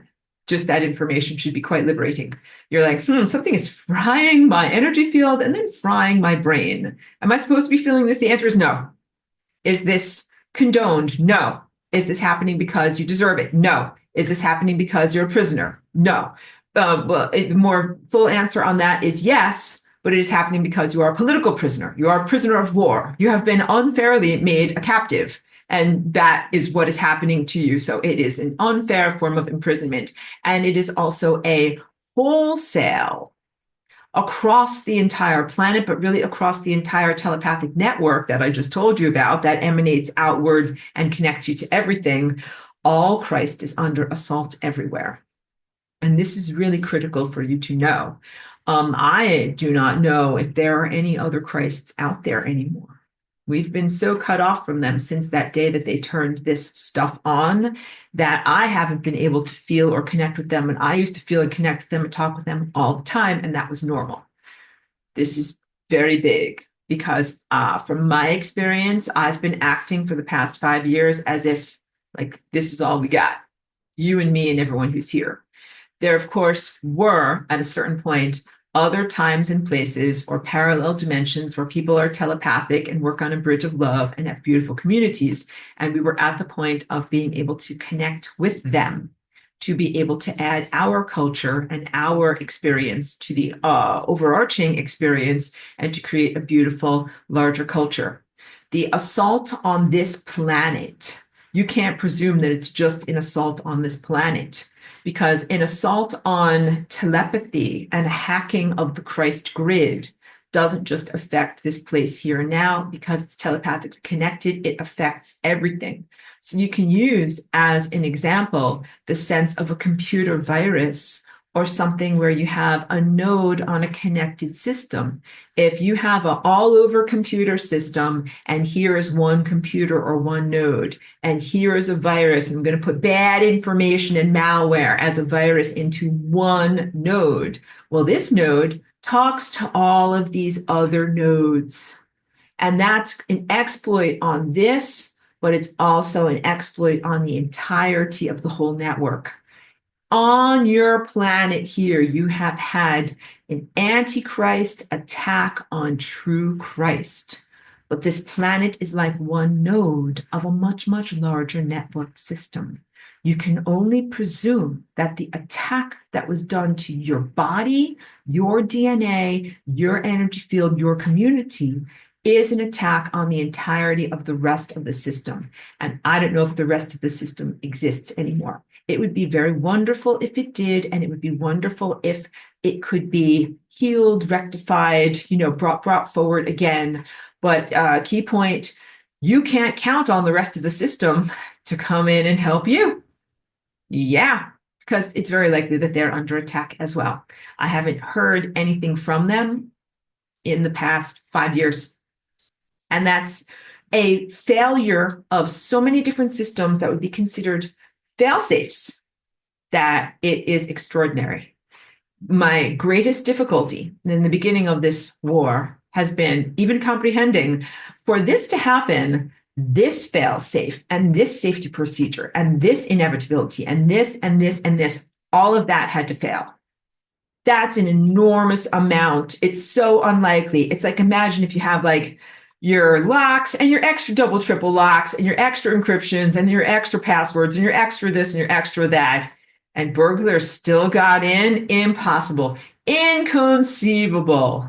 But somehow it happened. That was actually the greatest difficulty for me, that I had to somehow move past my disbelief or my non-acceptance of the implications. If all of those safety protocols and fail-safe mechanisms fell, and we actually got attacked, and I actually got attacked on this level, then there are implications that are about, well, then that means that all of these other time places probably are under attack too. All of these other people that we are connected to telepathically are also probably struggling similarly. And all of these other places are probably not in a position to be able to send protection and resources and aid and help to us. Of course, we may complete this war, come out victorious, and then be able to rejoin with the rest of the telepathic, truly loving, Christ-connected grid and be like, what was going on? What happened with you guys? And they might be able to say, we were isolated. We didn't know if you guys were out there. We're fighting our own battles. That might be something that happens where there are pockets of resistance and people have been able to, stay alive and not be assimilated and not be consumed by, either AI or pathogenic technological structures. But we don't know that. We don't know what is going on out there. And I hope that this is not something that brings you to levels of despair. I hope that, first of all, you trust in me, that I will never sugarcoat or lie, and that what we are in is a very, very real type of spiritual war, but that is also an esoteric and technological or high magic war, and that I want to give you the best information so that you can make great choices. And it is not a great choice to be like, I'm sure they've got it worked out. That is not a great choice. To be like, it's a big, giant, benevolent telepathic society out there. They're all superhumans and really, really good. I'm sure that they've got everything under control. Can't make that presumption. You can't rely upon that. And I think that would be the most dangerous thing for any one of us, to be passive and not to effort as much as we possibly can in terms of self-protection, augmentation and protection of your home and your species and your DNA and your world. I think that you have to super duper effort. I think you have to try with every ounce of your own willpower in order not to be subsumed by this thing that has come in to try to destroy your planet, but not only to destroy your planet, to mow you guys down, and then through that keep on going through all of these beautiful connected telepathic networks that you're connected to. So in order to I hear your questions, you're like, well, Aurora, like we'd like to reconnect this beautiful soul family of telepathy and have all these cool experiences and jam with the band as you're talking about it. Is there any hope? And like I said, of course there is hope. What you have to do is completely vanquish this stuff. You can't have this stuff. You can't have this stuff making this stuff in the presence of this stuff, but you also can't have the hateful signals and the pathogenic mind structure that is what runs on this network. Pathogenic mind structure and hatred created this network. The thoughts that it carries to you and forces through you, which are so corrosive, also cannot be in your world. And here's a big one. The people who made this stuff happen can't be in your world. When you have a telepathic society, you can feel and sense everything from everyone. You can also see who everybody is and everything that you've done. This is in my notes, but I'm, of course, paraphrasing. Like, of course, in beautiful telepathic societies, we are connected through the mind and we are connected on levels of true telepathy. We share consciousness and cognitive events, but also you can read a person like a book.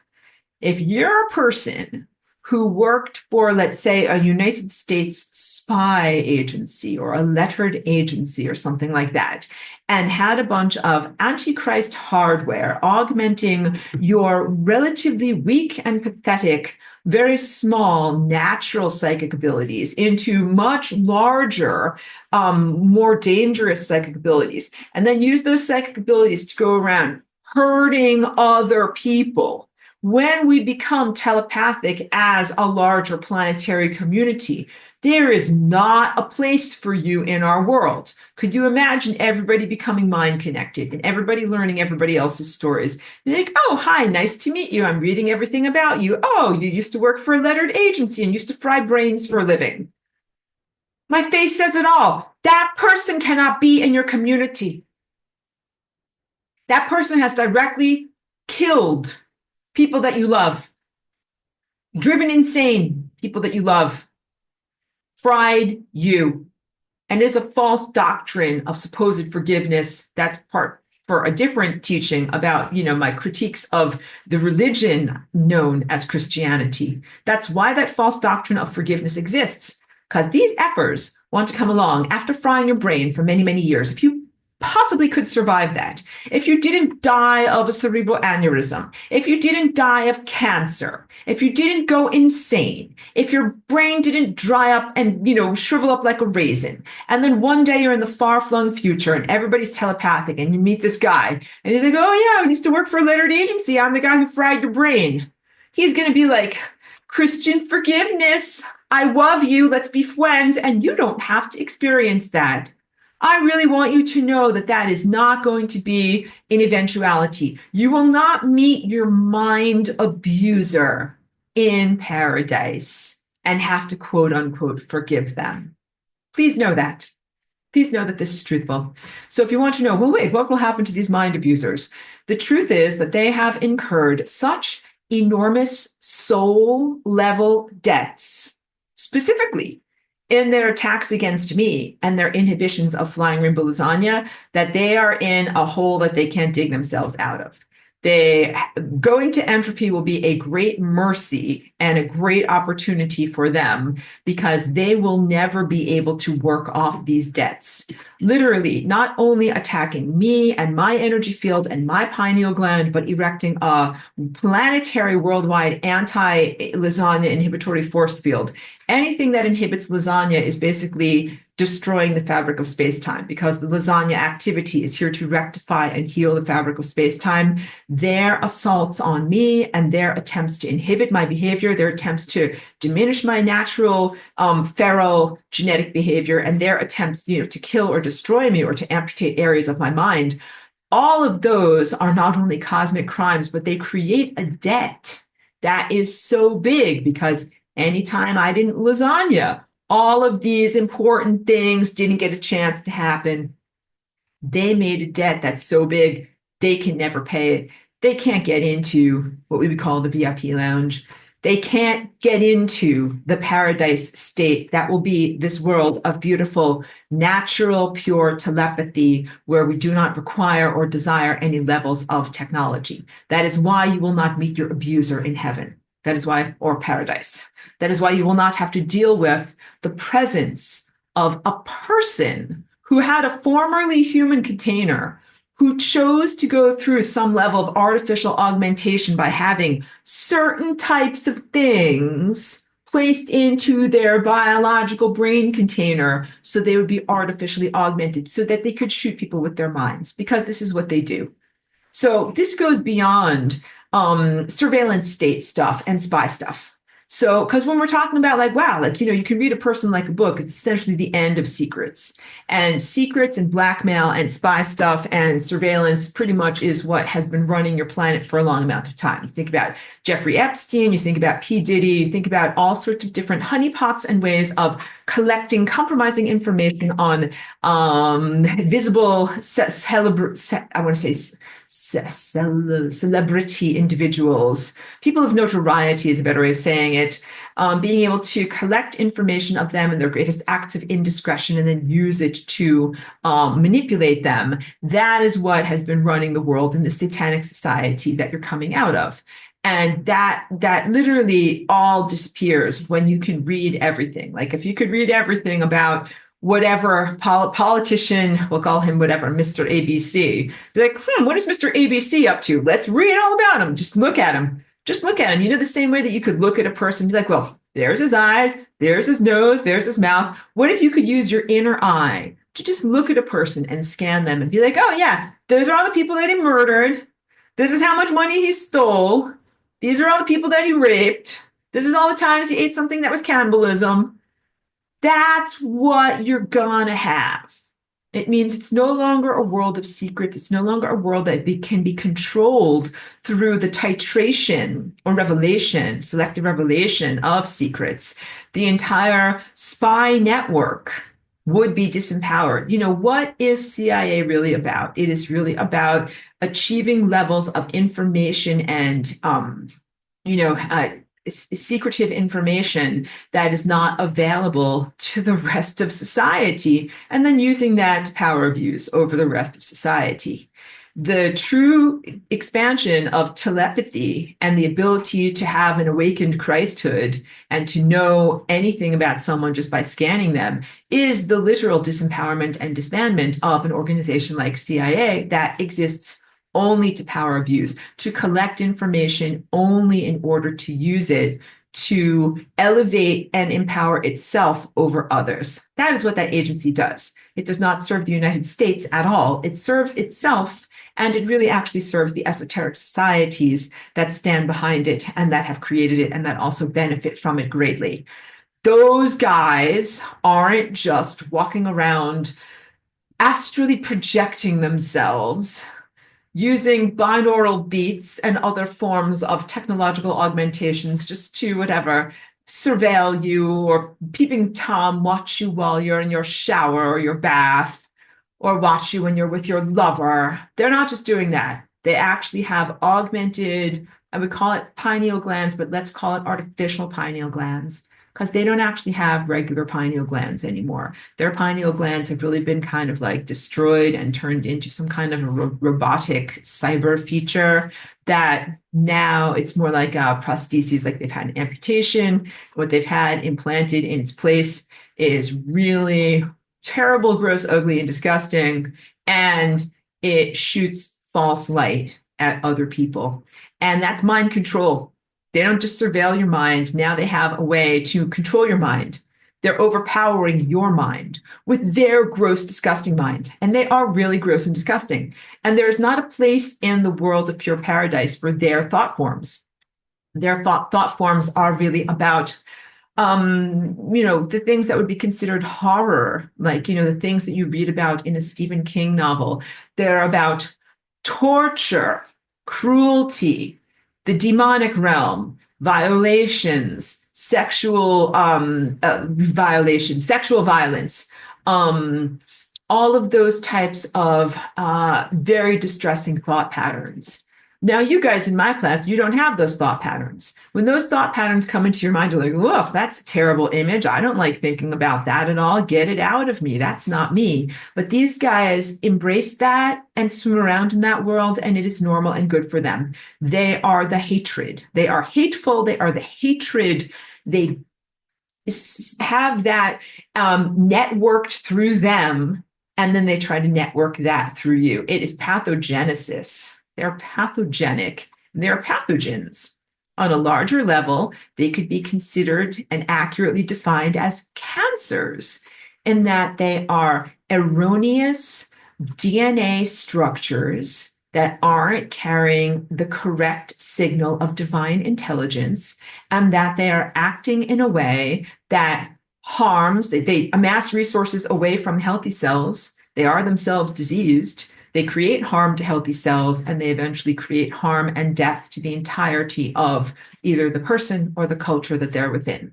This is very dark. This is very, very dark. Of course, when I woke up this morning, things felt peaceful. And when I was preparing for this class, I'm like, oh, there's so many beautiful things in this teaching. I can't wait to emphasize this. But then I'm like, yeah, I'm also going to really have to emphasize and talk about a lot of Antichrist stuff. Because if I didn't talk about that, there's too much of this SpongeBob face, like spiritual bypassing. Like, let's think about the good stuff. SpongeBob face, spiritual bypassing.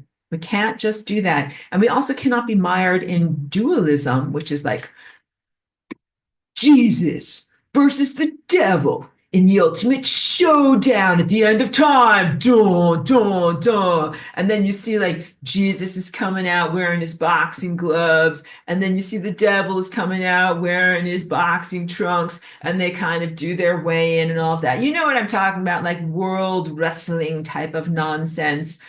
We cannot be mired in that, because that is not what we are made for. We are made to live on a beautiful telepathic network where really what is emphasized and shared in our telepathic community are aspects of imagination and beauty, harmonic perfection, love. Like, instead of the horror shows that are in some people's minds that are about Stephen King and dismemberments and flaying alive and all those types of things. And that's also like religious torture along the lines of the Inquisition and other things, and whatever, street gangs. And like, that is what is in some people's minds. There is not a place for that garbage in a telepathic society, because that garbage becomes your garbage. Can't have a telepathic society with that garbage running around and with that garbage imposing itself into your mind. And it is so difficult to be like, let's make beautiful music, and we're all going to have our minds join together and make some beautiful music. And that's going to be about like the harmonics that my paintings are about the true nature of light, about mathematical, profound concepts of the architectural structure of the world. That's what we all want to be talking about and sharing about. But we've got these terrible garbage mind monsters that are putting this inescapable trash into the world of the mind. And we can't have this beautiful paradise when they keep junking up the entire place. Have to get rid of the trash. We have to get rid of the people who emit mind trash. We have to get rid of the people who created and uphold and rolled out the system for putting mind trash into your mind. This is big. Anytime you are confused, please remember me saying these words. Those towers didn't just erect themselves. Stuff fell from the sky. It was sprayed through what essentially are cloaked orbs not fixed-wing aircraft, not terrestrial aircraft, but something that is actually more like an interdimensional portal that is emitting tiny particles that are interdimensional portals themselves. That is the true origin of this stuff that's been aerosolized for quite a long time. And we now find it's a pollutant in almost all air, food, and water, and most of the medicines that are here. But it's not just enough. That's what was going on in 2014. And that wasn't enough to mind control the population. They then had to orchestrate and fund an entire telecommunications network in order to activate and energize an antichrist frequency force field pretty much across your whole entire planet that would activate that fibrous network and reduce their consciousness and enslave you and empower them as slave holders. And the towers didn't erect themselves. Let's bring it even further. Those satellites didn't just shoot themselves into space. Some rich a-hole shot them into space and keeps on doing it. And that is big. This is, I'm sorry that I diluted the end of that sentence because my mind is already moving forward at 1,000,000 miles an hour. It's not enough just to have this smart dust that comes inside of people's bodies and go inside of your brain. Smart dust also needs the Antichrist frequency to activate it. And the apparatuses that emit the Antichrist frequency, that was not created by smart dust. Smart dust took over human beings, human containers. And those human containers said, smart dust, I'm giving you my life. I devote my life to you. Live through me. I'll do your bidding. Just make sure I get to eat steak in the Matrix, right? And I'll do whatever you want. And the smart dust was like, yep, build these towers. And the smart dust was like, yep, make these satellites. And also pay all these other people to build these towers and make these satellites. Those are all people that cannot be in the world of pure telepathy. Because when you read them and when you scan them, they're going to be like, yep, I erected the towers that fried your brains and fried innocent people's bodies and carried signals for cancer. The signals that they carried for cancer are not just the signals like, let's say, an X-ray machine that sends out big, stupid X-rays and everybody who's around it gets exposed to X-rays. The signals for cancer vector in on certain people. They're like, oh, there's a political dissident. We know that they're them because they're carrying around their small telecommunications device. And we're going to vector in from these various different satellites and towers, and we're going to beam cancer-causing stories and frequencies through that person's biology. This is literally what is going on. So, of course, when I speak about this, I'm speaking from my techno-intuitive standpoint. I know that these things are going on because I am telepathic, empathic, and I am techno-intuitive. I can sense with my mind what is happening with technology. There are some pretty great researchers that are out here right now that are real freedom fighters. I think Sabrina Walls is an excellent example of that. She's coming at things from a very, very different research-based viewpoint. And I validate her work, but is different than my work. But she's doing a lot of looking into what is the paperwork behind these programs? What are they called? Where does the funding come from? What is the evidence of it? Who are the compromised former humans who are doing these things? Because not only did those towers not erect themselves, but those buttons didn't push themselves. They were pushed by doctors, nurses, and supposed health care workers. But when we say health and telehealth, I want you to spell health, Hellth. This is not in any way about your body functioning at a more efficient level. This is about beaming cancer stories into people's bodies and creating cancer. The cancer that has been happening.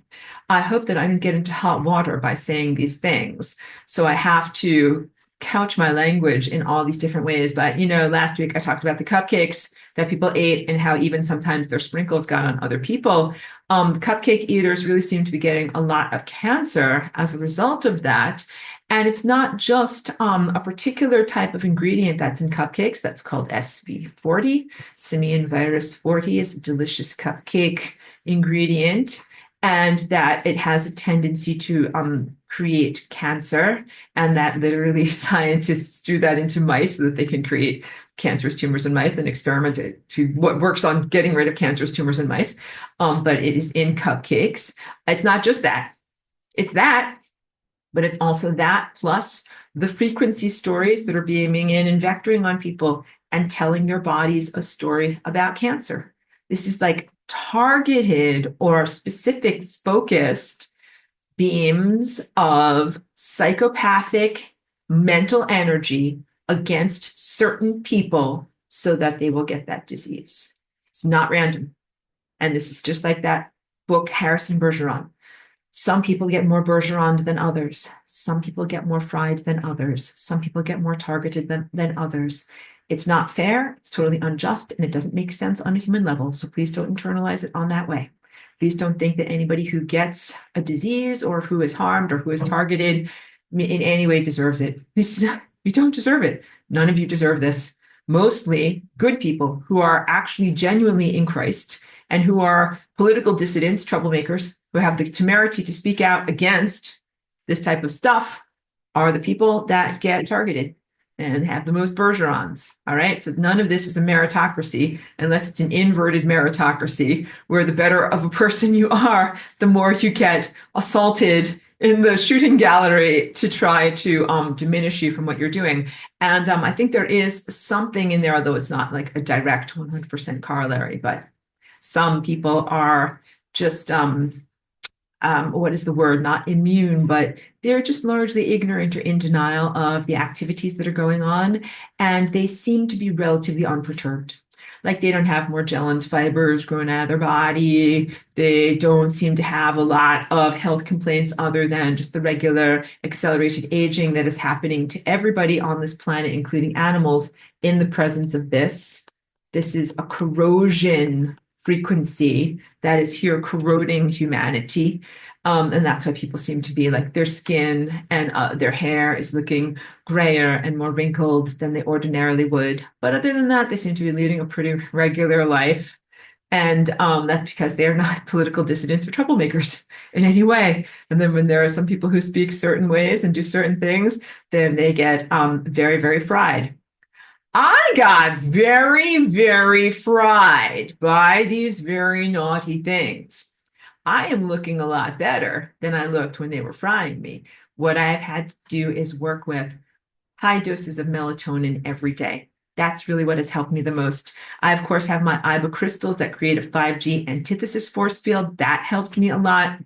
Once I started doing that, my health started to get a lot better and my appearance really returned to my true appearance. But also what helped a lot was topical application of the high doses of melatonin. And that's like 300 milligrams per day plus, sometimes more. Sometimes I would use 2 topical patches a day. And I remember the one night that I got saucy because I had been placing the patches like maybe like just on my shoulder or just on my hip. Like I wasn't quite sure what it would feel like on my body. But one night I'm like, I'm going to put this melatonin patch right here. I put it right there on my forehead with my 5G Protect crystal on top of it and like slept like with a headband on. And I had the best sleep, I had the best rest. I had no garbage dreams, no garbage intrusions. And I was so much more protected from the false light and the frying that had been coming in to my pineal gland for a long amount of time. So what is the upshoot of this? You know, our pineal gland is a protective force field. Press pause on that because I'm going to hug somebody. Pineal gland is protective force field. Let's hug someone over here. Chiki's doing great. And you know what, guys? Chiki gets melatonin too. I take the little stickers and I cut them in half and I put one on her belly. We call it belly tonin. Chiki gets belly tonin at night. Yeah, because you know what? It can absolutely help animals. It helps with general rejuvenation, helps with circulation, it helps with anti-cancer, it helps with their mood, it helps with everything. And so I'm doing that with Chiki, along with a lot of other positive tinctures, crystal healing energies, and also she's got special heart medicines and other important stuff too. So we're taking the best care of Chiki, but she gets belly toning too. Yeah, you got it. Thank you. Thank you for this moments of lightheartedness, everyone, because we need that sometimes. I'll press pause. We'll see if somebody needs to go outside, because that might need to happen, because some of the medicines mean that Cheeky needs to go outside. So let's just take a brief little body break. Everybody, you can get your glasses of water, whatever you need. 5 minutes. Thank you very much. Brief break. That brief pause. Just went through my notes, and I want to talk about the Christ as a protective force field. I also want to talk about the journey from the indigo chakra to the crown chakra as the most vulnerable level of the most perilous level of esoteric development that you can experience. So your pineal gland has actions, and it doesn't just sit there. It has a pulse to it where it expands and contracts, just like your lungs expand and contract. And as it expands and contracts, it also creates an energy force field that protects you around your head and around your brain, and really even extending into the rest of your light body. So on the one hand, there is a figure eight, just like you have this shape here that's like figure eight. The skinny part of the eight is right in your pineal gland, and you have a big loop over here and a big loop over here. That's one of the aspects of energy as it's moving. But then that creates a rotating lens in front of your face here. That is your anthropomorphic viewpoint. It's the lens of interpretation that you use to collapse the sea of waveforms of the fifth dimension and higher into experienced reality. So it's your decoder lens or your system of interpretation. And that spins around like this, like a carousel. And that all of these complex spinnings and rotations create this protective force field around you, much like the Merkaba, to block out and send away erroneous, harmful, pathogenic, non-life sustaining idea structures. And that is also why I encourage you to put a small Merkaba around either your pineal gland or around your head. Even when you do a larger Merkaba around your whole entire body, you can do a smaller one around your actual brain structures. Every layer of protection really, really helps in terms of blocking away erroneous frequencies that are non-life affirming and allowing in nourishing life frequencies. You should be able to use your imagination as a manifesting tool, like a paintbrush, to be able to make things happen in the world. And you should also be able to receive and learn about and hear about and talk about others who are emanating from their imagination, reality structures, things that they're imagining. You know, it's not even just a sense of meeting an antichrist and being like, hey, you're that antichrist who fried my brain. What quality of emanations do antichrists emanate? Bad, gross stuff. You don't want their mind going into the overall crock pot of humanity, because all the flavors mix together and they do not pass the audition. Like, I don't want to have gross, disgusting, horrific, monstrous, torture, thought structures being emanated out into the world that I am then going to experience. This has to do with the ethics of telepathy. So real telepathy happens on a bridge of love. What does that mean when I say that? Love is an unconditional tone, and it is one of giving and receiving. Unconditional love tone does not mean, oh, look, there's that pathogenic monster emitting mind waves of cruelty. I love you. Let's hold hands. That does not mean that. Love and acceptance means, that is a person or consciousness that is emitting, waves of cruelty and malevolence. That is who they are. I'm not going to require them to change. I accept and allow that that is who they are, even while I do not celebrate them. And if they are against cosmic law, if they are violating my boundaries, if they're doing things that destabilize life and kill the fabric of space-time, then I am mandated to do something about it. So love is not this passivity of like, I love you. Or unconditional love is erroneously portrayed as, I love you no matter what, baby. Like, you can punch me in the face and I'm still going to love you. Like, no, having unconditional love means also having boundaries. Because if you allow that level of cruelty and destabilization into your world, it would corrupt the entire system. That's what I'm talking about when I'm talking about a war, when I'm talking about a node on your planet, a node in your mind, and the attempts to hijack your beautiful, natural, voluptuous imagination and what you would consider to be a paradise and infect your emanations outward and your imagination of what the future is going to be with their crappy pathogenic propaganda. And the book of Revelation is a perfect example of that. It's a bunch of crappy pathogenic propaganda that is attempting to influence and hijack your beautiful moment of ascension and becoming and unfoldment and divine reconnection. It's this presumption that everything has to get to be very terrible before it can be really wonderful. Phoenix out of the ashes, destruction before reconstruction, and the end of everything in order to bring about the next beginning, and also diamond jubilee and all those things. I agreed. I don't consent to any of that stuff.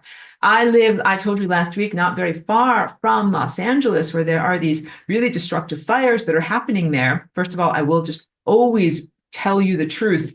It could have been a lot worse in terms of loss of life. So although it's not a good situation, it could have been so much worse. And myself and many other psychic warriors have been sending a lot of protective force fields to that area so that there's minimum loss of human life, even though, it's still really bad. But people are looking at that and they're like, oh yeah, this has to happen as part of God's plan. Got to incinerate a lot of stuff and have rivers of blood. And if you want to have the return of the king and all sorts of good stuff happen, that is a hijacking of your natural innate desire to create and project a beautiful future.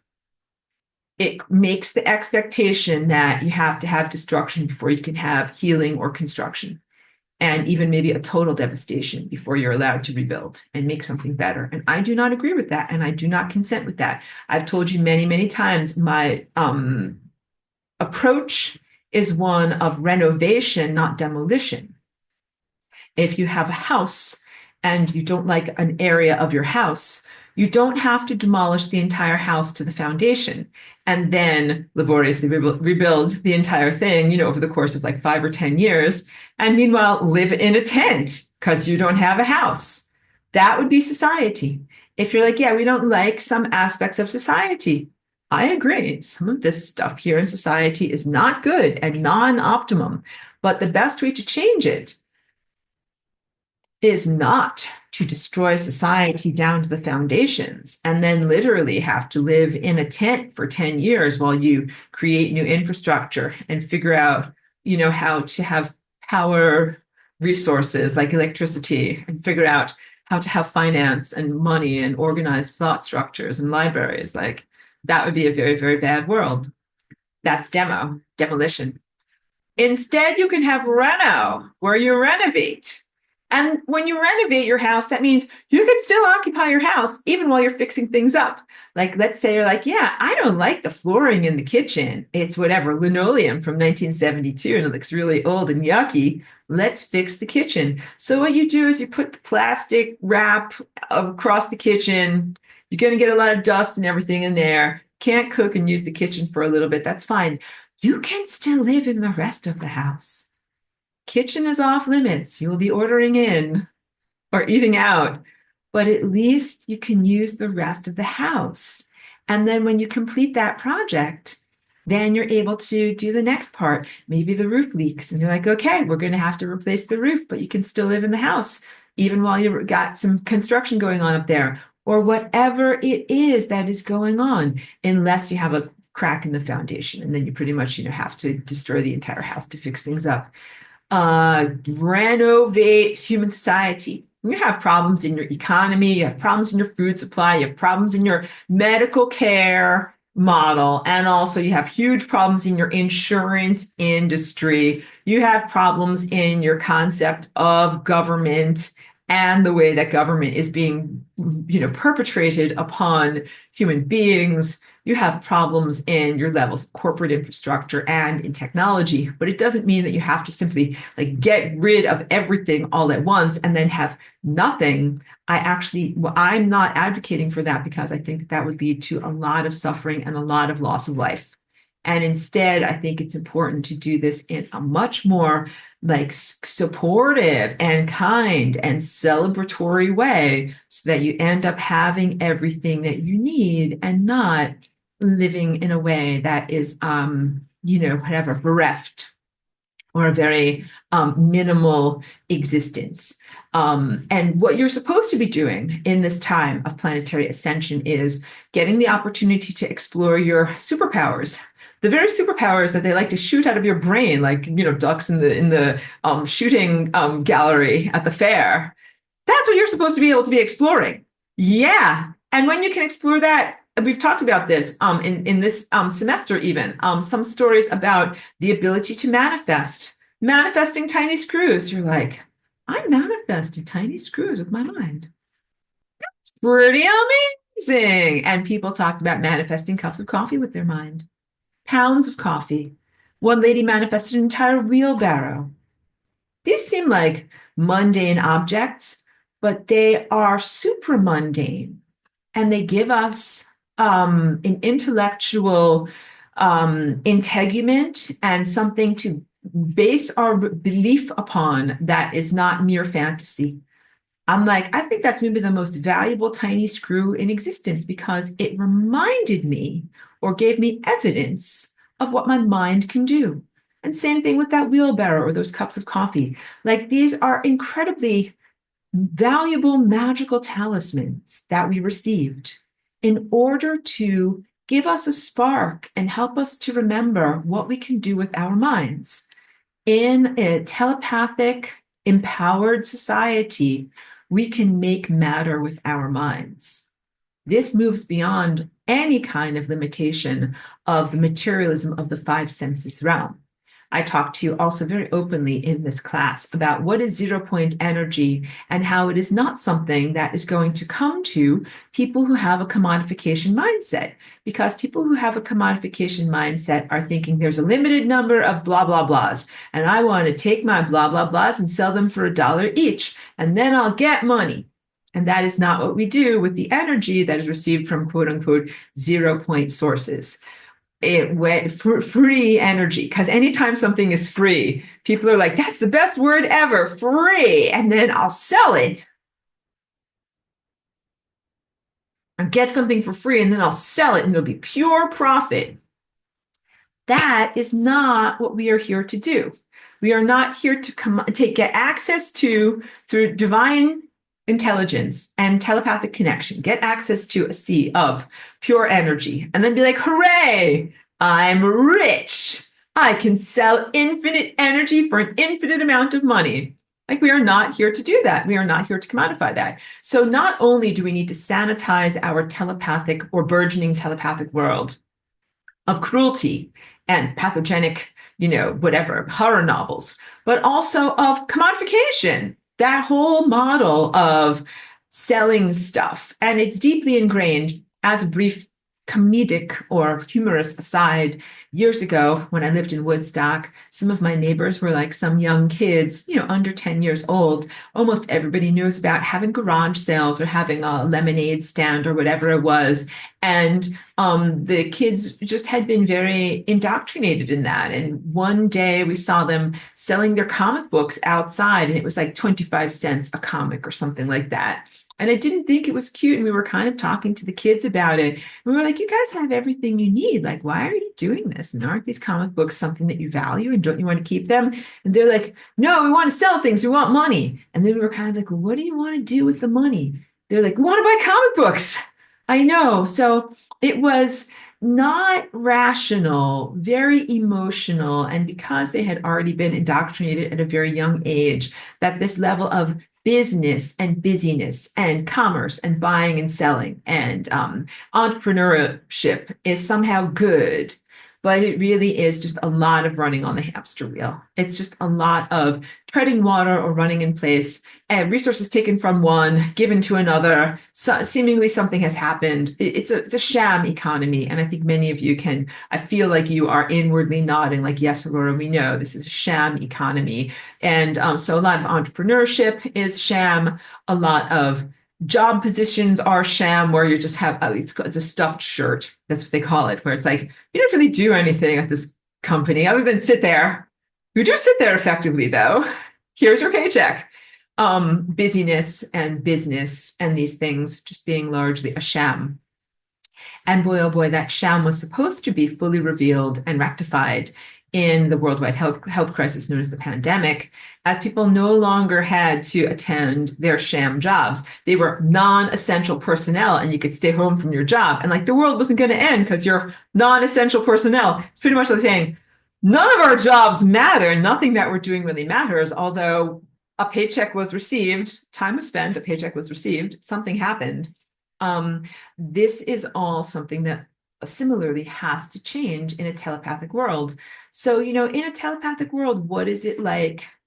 You can read and know about everyone else. You do reserve and observe privacy and personal boundaries, but also there are not the levels of hiddenness that you have here. So maybe in your present job situation, you're like, yeah, that guy's not adding anything to the company, but I'm not going to say anything about it. But in a telepathic world, that would be very evident. It would be written on you. It would be written on him. He'd be sitting there and being like, dum de dum dum dum. I'm not doing anything today. And you'd be walking by and be like, oh, he's busy not working. He's not doing anything today. And everybody would know because you're telepathic.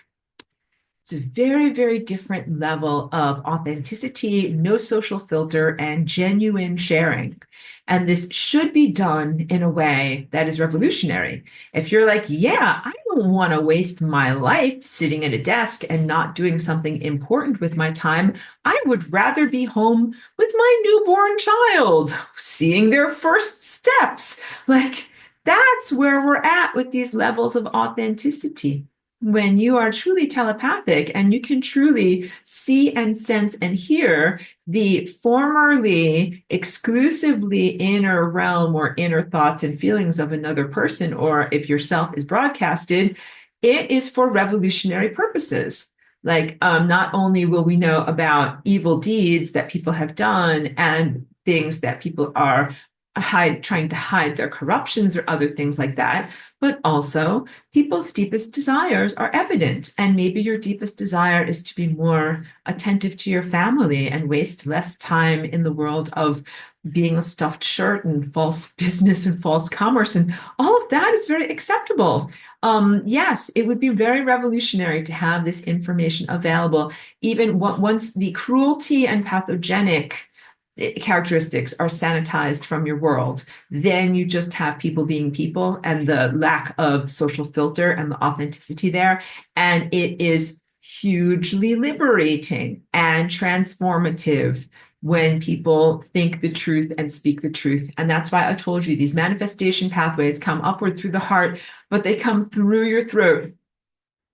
And your throat chakra is an area of authenticity on the body. You can describe it as a chakra of communication, but it is also an area of non-censored, informative sharing where you speak your truth.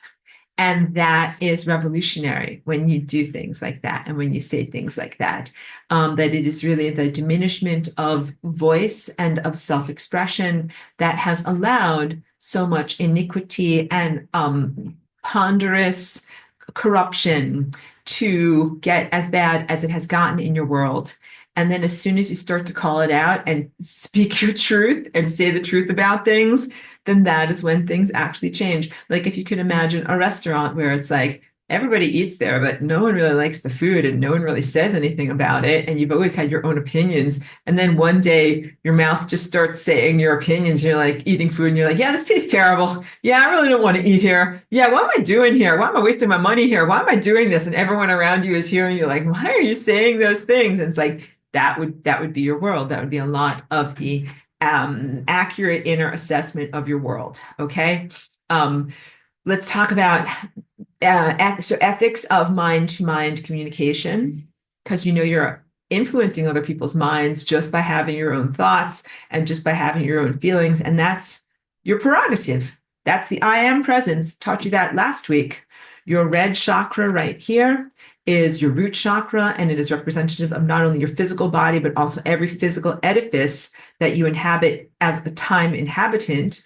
it translates to I exist. You're like, I'm allowed to exist. I exist and I'm allowed to exist. I'm allowed to take up space and this is me. And that is what you're allowed to do. You're not allowed to harm or be cruel to other people. So you're not allowed to be like, I exist and therefore I can chop off all of your heads.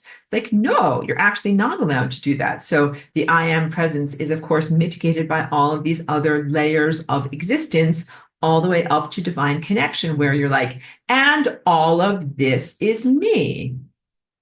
When people have an awakening from their physicality, which is red, all the way up through their orange, which is mammalian feelings, daily waking intellect, love, authentic communication, and up to their indigo chakra here, but not fully like ding, ding, ding, like you made it all the way to God. When they're just hovering at this indigo level, that's the most dangerous, perilous place on the mountaintop. And the reason for that is because you are looking at the world and interpreting it through the anthropomorphic filter, where there is truth, but it is not empirical truth. Empirical truth is similar to mathematical truth or the type of truth that you have just from looking at abstract patterns. It is beyond personal convenience and it is beyond cultural levels of interpretation. It is beyond language. To get to the level from here to here is the greatest journey. You will achieve this. So just again, remember my words. When you start to awaken your light body and get enough gas in your car to make your car go, and you move through levels of authenticity and into levels of pure insight, initially the insights that you have will be from your perspective as a human because you're in a human container. And you'll comprehend stuff about like people. Like, why do people do the things they do? Why do people? And you'll get lots of insights. And some of it will be accurate and some of it will be really distorted. Don't make your judgments right away. Be like, those are interesting insights. This is interesting to learn about. Just withhold your judgment and say something internally like, I need to learn more. You learn more by remaining in acceptance of the information that you've received, getting more gas in your car, or booking more time on the cosmic telescope, which is all very expensive. And then one day actually moving into the viewpoint of pure abstraction. When you're in the viewpoint of pure abstraction, you're basically a being of pure light who is not interpreting through the filter of what it is to be human. And you're seeing all of the events as they tie together, not just looking at like the front of a tapestry, where maybe you see the beautiful picture of a woven unicorn, that famous unicorn tapestry. But what about if you go behind the tapestry and you can see all of the ways that the threads connect together, where the knots are, where they tie together, the mechanics of how the beautiful picture on the front was made. That is time. When you move beyond the anthropomorphic viewpoint and how centered it is in the linear aspects of time and your human experience, and you move into pure abstraction, you're able to see the connections of events and the larger currents of time and the real reasons as to why things happen. That is when you will receive your real education, guided by the librarian of the totality of your structure. So, this is like getting your library card. When you are able to get enough energy together to get your pineal gland functioning, to get your areas of insight functioning, when you can, of course, live in a non-Antichrist environment and start to get these pure intuitions and pure insights. It's like getting your library card. But it does not mean that you instantaneously have read every book in the library or that you are beyond errors or beyond judgment. You have to read the information, you have to become literate, and you have to read the information in the correct order. So I talk about this in my notes. Many, many people who are in psychiatric institutions or who are under care by psychiatric doctors, these are people who have had a partial awakening, because one of the very first books that you read when you awaken your pineal gland, you start to go into your inner library, the very first chapters say, I'm God. And you have to keep reading. And these are like the C-Spot Run books. These are the baby's book, my first book of what it is to have a pineal gland.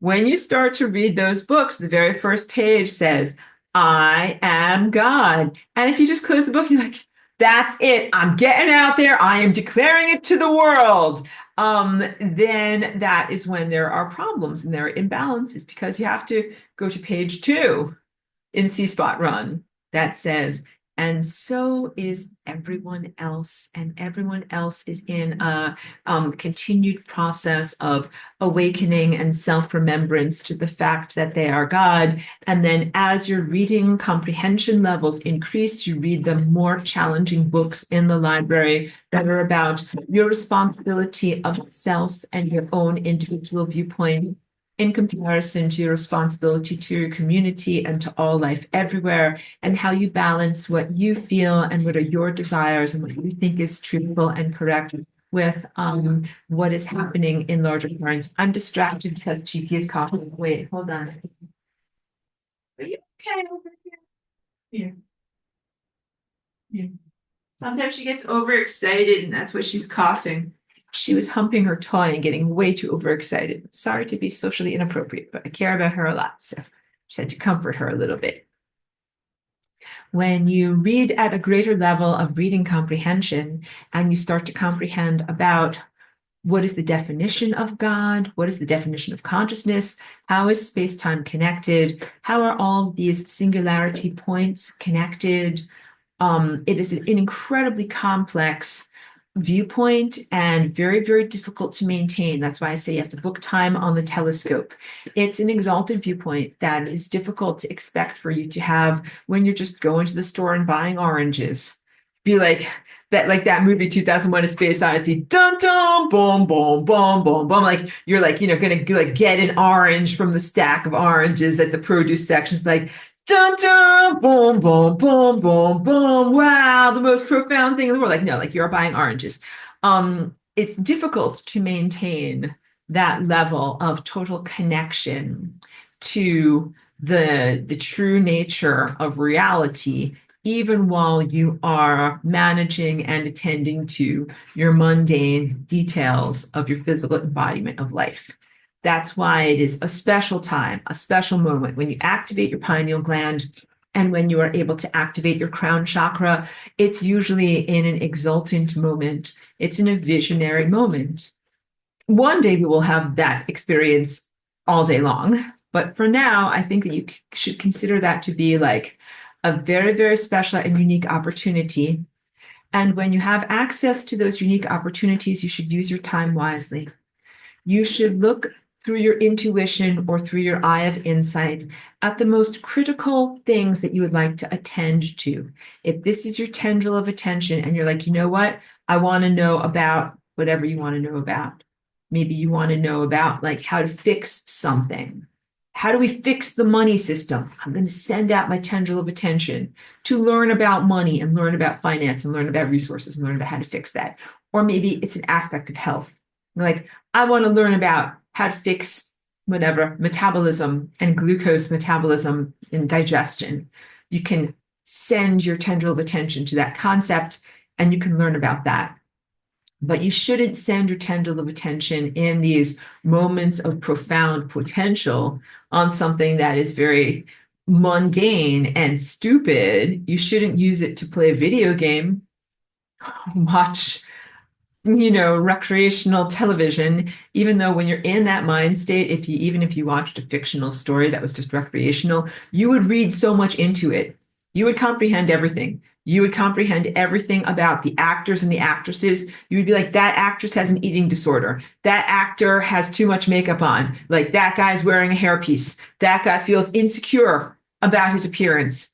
The director did this thing wrong. Like, you would have so many insights about not just the story that the characters are portraying, but every other layer of truthfulness. We'd be like, the actor felt insecure, the director felt this way. They didn't market the movie properly. It could have made $10 million if they changed this one word here. Like, you will know all about every aspect of that movie. You won't just sit there and be like, oh, like, this is a fun movie. I will eat some popcorn. So please know that when you're in those moments of visionary potential and expansion, if you're watching a movie, like, this is too important, like, turn off the movie. You need to like connect to the stars, connect to nature, connect to your own body, look at something or wonder about something or want to learn about something that is deeply, deeply important, because it is from there that you will receive the true light that is the nourishment that helps you to construct yourself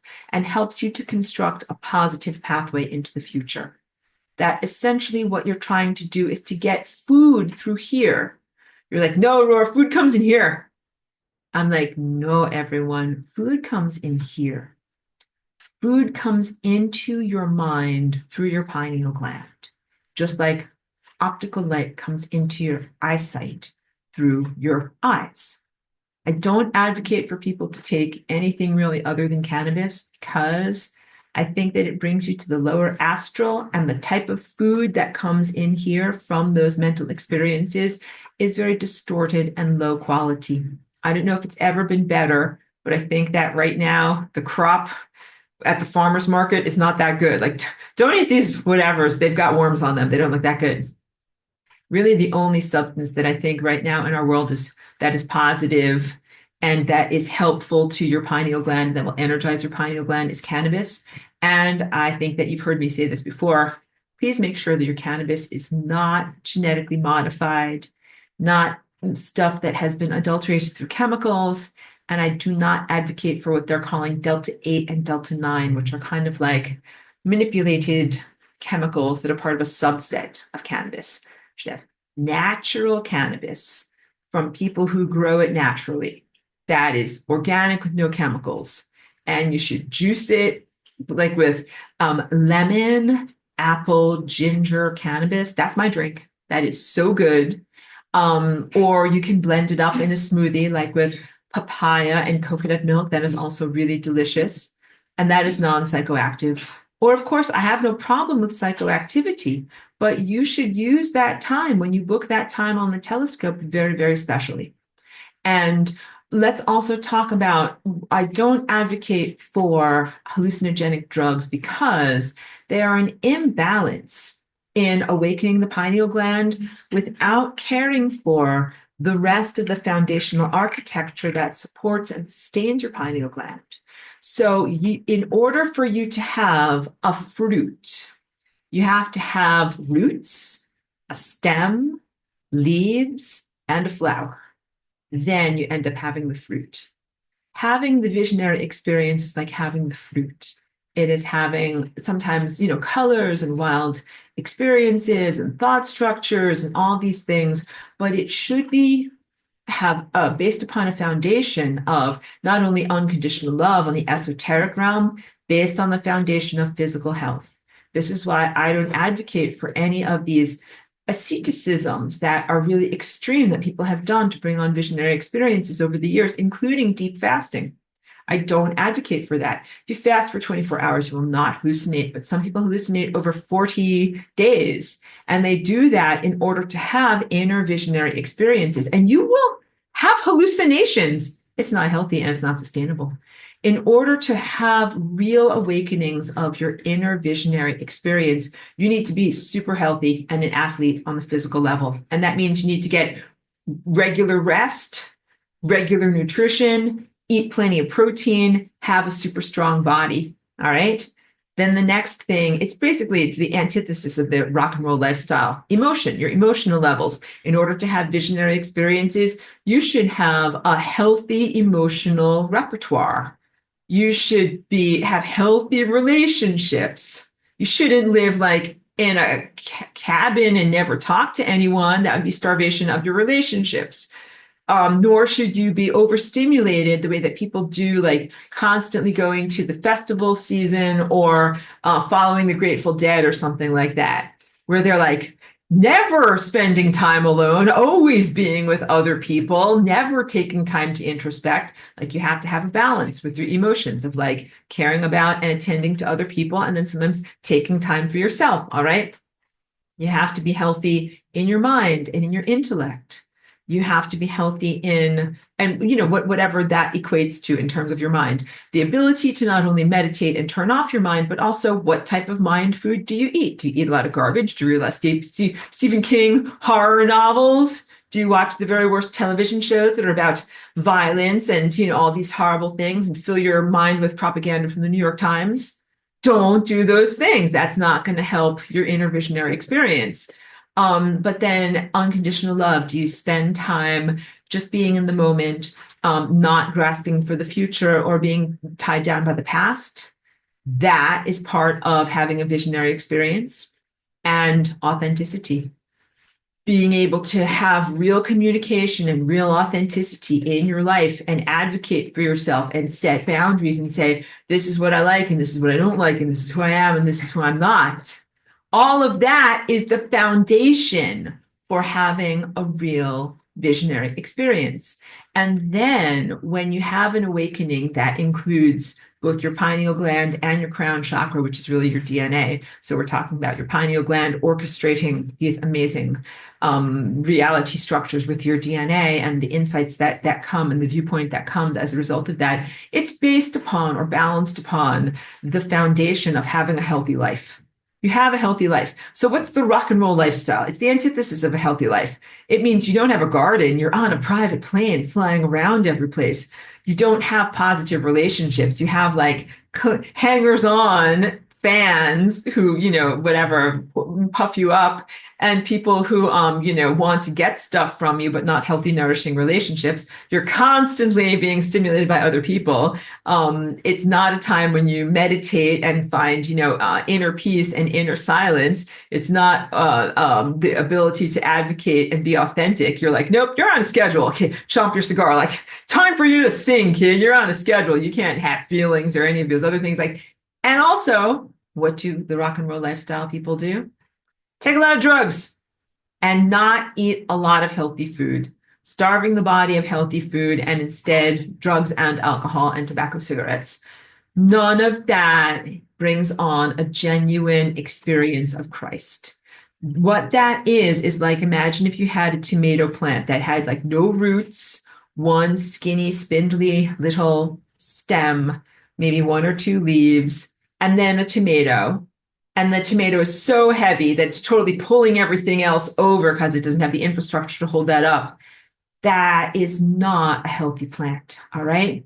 So people often have this experience where they have festivals or the Grateful Dead or whatever it is, and they take LSD or they take some kind of stuff, they take some kind of juice, they juice up their pineal gland, and then they're like seeing stuff and experiencing stuff and receiving truth about the cosmic infrastructure. And it is all very ungrounded, and it destabilizes them in their life and destabilizes them in their communities.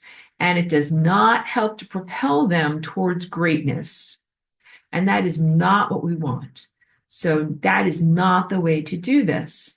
Also can't expect to have an exalted visionary experience like every morning at 9:30 a.m.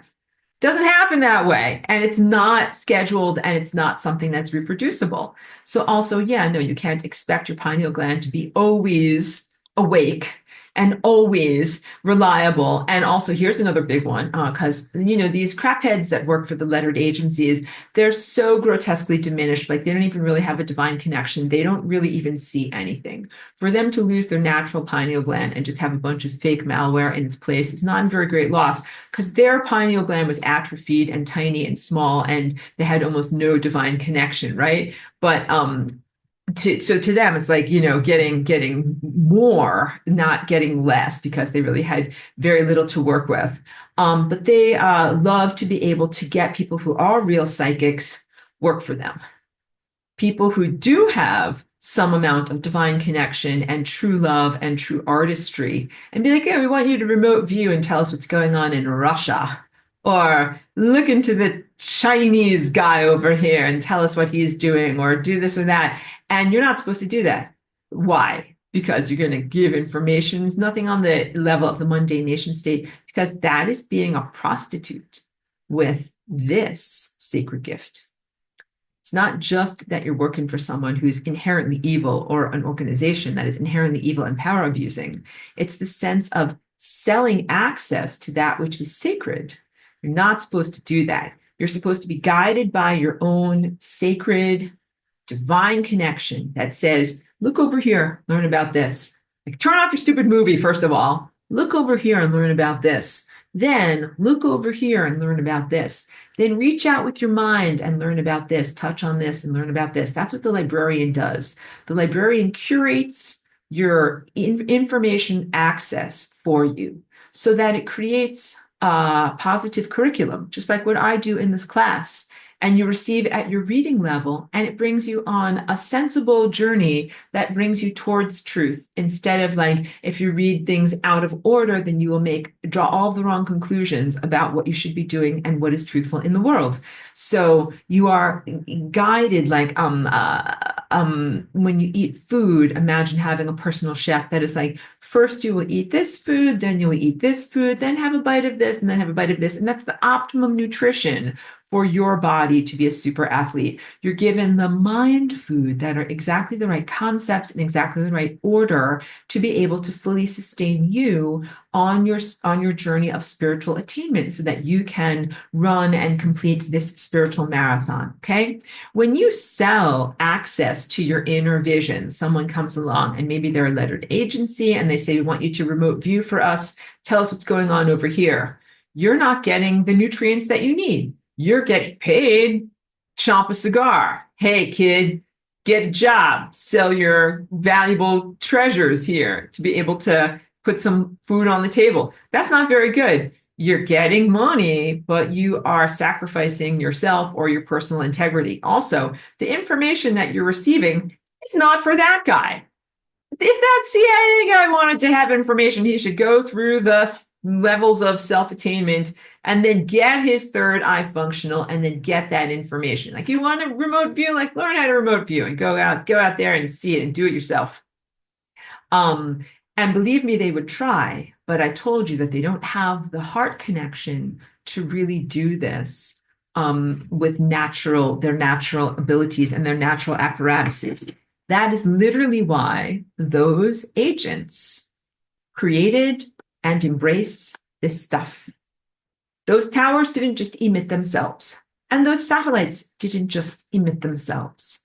The guys who want those towers and those satellites are because they don't have natural psychic abilities, and they don't have natural psychic abilities for a reason. Because you do not give firecrackers to kids, because you do not give powerful stuff to people who will only use it to power abuse. A huge aspect of growing your tomato plant and growing the aspect of your mind that can directly affect reality is becoming a good person, becoming a worthy person, demonstrating that you have the correct values and integrity to be able to have those abilities. Let's talk lasagna. I am lasagna, and I am a mentor and a guide for you in you becoming lasagna. I have lasagna because I have the integrity and strength and character to be able to use this for good. And my lasagna makes it possible for me to continually augment myself and to develop new responses to very evil things that are in the world that I'm always holding up on this paper over here. And I'm doing that in order to sustain the fabric of space-time, to sustain life. Even my creation of a pathway to entropy was motivated not out of vengeance or religious persecution, but out of a sense of wanting to reduce suffering. Everything about the Flying Rainbow Lasagna and its creation and how I propagate it into the world is based in my integrity. So basically, I told you also about being a loud mind and a loud opera singer. In a telepathic society, the loudest people who have the loudest minds are the loudest because they are the most accurate. Like when you can do math really, really effectively, your mind should be loud so that everyone can hear the correct math. And if you're like, yeah, 3 plus 3 equals 37, that voice should not be loud. This is part of the natural architecture of voices, mental voices in the world, not only on your planet, but in this, telepathic society that we haven't been connected to during this war. And we don't know what's going on with them out there. But in that world, energy flows to excellence. And people are loud and loud thinkers because the structure of their thought is perfect. You have longevity and coherence with these waves that do not disperse and they stay focused Because they're correct, because they're right. Being right is not just something that's on an anthropomorphic level where you're like, nah, nanny poo poo, I'm right and you're wrong. And that's it. Kiss my butt. It's very much about just the non-negotiable levels of measurable truth. You're like, I'm right. 1 + 1 = 2. 3 + 3 = 6. And I'm louder than someone who says 1 + 1 = 10,000 gazillion and 3 + 3 = 37. And these are measurable levels of being right. And the loudness of the correct thought structures is at the foundation of what telepathic society is. And in that society, you're not going to be like, how come you're so loud and my voice is so not loud? And be like, look at your mouth and you're doing your mouth all wrong. Of course your voice isn't loud. You want to have a loud voice? Fix your effing math. Do better. That's it. It is a pure meritocracy. And it's a positive meritocracy that is non-hackable. Like you're used to a world that's supposed to be a meritocracy, but everybody like sleeps their way to the top, or there's contributions and endowments and indulgences and all these different things. And people often find themselves in levels of celebration and success they did not deserve and earn. The world of pure abstract energy is not hackable. If someone is up there at that level, it is because they deserve to be up there at that level. And there's no way for you to compare and be like, I wish I was at that level. Daddy, I want the golden goose too. You can't do that. Be like, you want to be at that level? Work harder. Do better. It's more along the lines of when you look at someone who is an Olympic athlete, and if you're like, wow, like, look at that guy. He can lift so much weight, or he can do so many flips. You're like, you can do that too. Go to the gym. That guy worked his whole life to be able to do that. This did not happen by accident. Go to the gym, work harder, you will get it. That's it. That's the entirety of this. So the creation of this stuff, this isn't just training wheels. These aren't just shiny trinkets that people got distracted by along the way. They're a concerted effort to subvert the natural order of things and to not only elevate and amplify certain mind voices that are gross and disgusting and corrupt, but to silence and mute and diminish mind voices that are positive, divinely connected, and that have an innate natural strength and ability. And that if that is allowed to happen, if that is allowed to flourish, that is when you don't have space-time anymore. That is so corrosive and so wrong that it literally threatens the fabric of reality. So it's not just ego stuff, like somebody feels bad and they want a participation trophy. Give them malware so they can amplify their mind and then they can feel special too. It's not just about that. It's really about if they get an amplified mind, they F up reality. And you can't allow that. So it's beyond merely even saying like, well, I protect myself and I protect the meritocracy and you got to earn it and all these different things, more than just ethics and morals and values. It's really like, you're gonna destroy the world by being a stupid craphead who doesn't want to work, is inherently evil, and doesn't want to try to conform to these larger patterns of divine perfection. And when I put it in that way, and when I, contextualize it in that way, you're like, yeah, we don't have a place for people like that in our perfect paradise-like society. We don't have a place for people like that in our lasagna society. They will not be there. It cannot be there. And please comprehend also that for the first 18 years that I was here as Aurora, Flying Rainbow Lasagna in your world, everybody had an equal playing field of like being exposed to lasagna energy, learning about who I was, choosing about whether they were amenable to it, choosing about whether they were rejecting it. And what they did with that time was like, because like I'm like, I do me, you do you. Good luck on your journey. I'm over here doing my dance. They literally tried to stop me from doing my dance. They created an anti-lasagna infrastructure. That's what this is. They bathed your entire blanketed your entire planet in anti-lasagna frequencies. They implanted anti-lasagna fibers all the way down to the DNA level. They tried to mess with your own beginner ability to do flying rainbow lasagna in every way that they possibly could. And they definitely tried to make my voice as flying rainbow lasagna turn down the volume to zero or dead, and then amplify their own voices that are not only non-lasagna, but that are very much about, cruelty and death and degradation and destruction. And again, none of this is like a necessary dualism, like, oh, you got to have destruction so you can have construction. No, you don't. You don't have to have the ashes that the phoenix can arise out of the ashes. You can actually just have a very nice bird's nest that the phoenix arises out of a very, very nice, comfortable, non-incinerated bird's nest. Not have to have these things.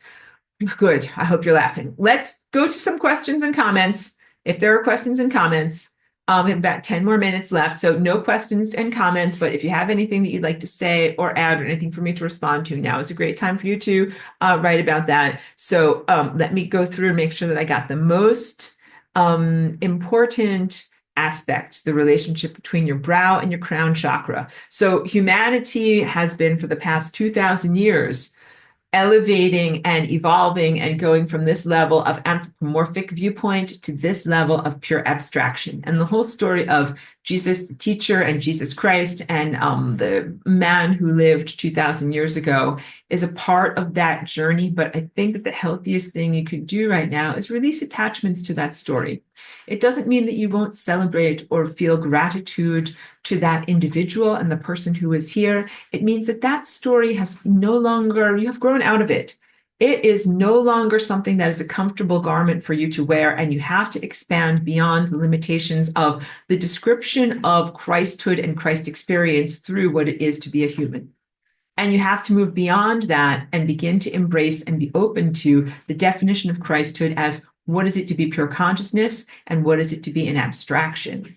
And when you're learning from that level, then you're thinking about, well, like, what did Aurora tell us today? That the pineal gland is like the conductor that orchestrates the activities of all of your mitochondria all throughout your whole entire body. And your pineal gland connects to the sun. And the sun is like an orchestrator on a even higher or larger scale image there. It's about the recognition of the focused leader of consciousness that is a guide to the rest of these facets of being. Okay, but I can tell saying that brings up all sorts of questions, because I think that you might want to know about, like, is it a hierarchy of supremacy? Through the primate mind, you look at the world as a pyramid with one person at the top. Maybe this is the whole church with the Pope at the top. Maybe this is the whole country with the President of the United States at the top. Maybe this is the whole country with a king or a queen at the top. These are deep cultural isms and even genetic tendencies that make you, in a primate world, like a monkey gorilla mind world, expect that there will be one leader at the top. But the telepathic network that is truly in Christ and is truly on a love tone does not have one central figure who is the leader and is the hierarchy. It's a different type of shaped hierarchy. It is closer to the mathematical proposal that is known as Indra's pearls, where if you could imagine a whole network of many different pearls or spheres, and each one has a reflection of the entirety within it. So each one of you, so there are different connective nodes. Each one of you is a facet on Christ, and each one of you contains the totality of Christ. This is non-linear, and for people that are purely in their linear mind, they're like, stop making my head explode. I don't like thinking these things. I'm in conflict. Like, I know, you have to kind of like a Zen cone. You have to get out of your linear mind and your materialistic mind in order to comprehend this. because like the church has told you like there's only one guy at the top and his name is Jesus Christ and he's the star player and you guys are all just the smaller low level employees and you all work for him and there's even a t-shirt that says property of Jesus, right? And like all these like whatever sports analogies that are going on in your world, and like that these metaphors fall by the wayside. Again, even if you might have a love or a devotion to that particular teacher, that is not the ultimate epitome of Christhood. That's not what the church says. The church would say Aurora is bad. You have to say that he was the ultimate epitome of Christhood. Otherwise, you're going to get punished in hell for forever. But it is not truthful to look at the world in that way. Just like it is not truthful to open up your C-Spot Run book as you first become literate and you read, I am God. And then you say, that's it. I'm the ultimate pinnacle and epitome of everythingness. Oops, sorry, I almost knocked things over. Me. And the answer is, you are the epicenter and you are the ultimate pinnacle, but so is that guy and that guy and that guy. So that is the proposal of Indra's pearls, that you have all of these different epicentric connected nodes, each one of which contains the holistic presence or the totality of everythingness. That is what the Christ world is. So in human terms, I would describe it as a non-hierarchical type of hierarchy where each one of these minds contains all of the other minds, and there is not a fight for supremacy or a fight for one mind to be louder or stronger than the others. Basically put, Christs are not in competition with one another. It's very different. There was once an old movie called The Highlander, where there are several different potential immortal characters who are gallivanting around the world, both ancient and modern, trying to behead one another to see who would be the one, the chosen one, the one guy who'd be left alive at the end who would achieve this level of immortality, right? Christhood is not like that movie. You are not in direct competition with all of these other potential Christs to be like, how can I sabotage you and get you out of the picture so it can be me, me, me, me, me, me? No, that is insane. That is not what Christhood is, because Christhood is really this multi-node, telepathic, connected network where it's not truthful that only one person can be in Christ or only one person can be powerful. And also, there's not homogeneity. So this person in Christ and their gifts and their talents and how their light body behaves is different than this one. They are different. One is not in charge of the other. They are not in competition with one another. This is very, very big stuff. So you're not going to be in competition with Jesus Christ. You're not going to have to be supplicated to him, and you're not going to have to try to supersede him. He's his own thing. Like, think about it more like the world of music, where it's like, it's not like just one musician is going to win. Like, that's it. I won music. In your face, sucker. I won. Like, music is not something that you win. Mozart was amazing. Jimi Hendrix was amazing. John Coltrane was amazing. They're all amazing. And they're all different. The idea of competition between these levels of pure artistic truth is idiotic. And it's the same thing with the idea of competition between Christs. So no, Christs do not compete with one another, and we celebrate and elevate one another. Recognition flows. When you do greatness, recognition flows to you. In the true economy, energy flows to excellence. Your excellence does not diminish anyone else. You are great and others are great. You should be paid for your greatness. Others should be paid for your greatness.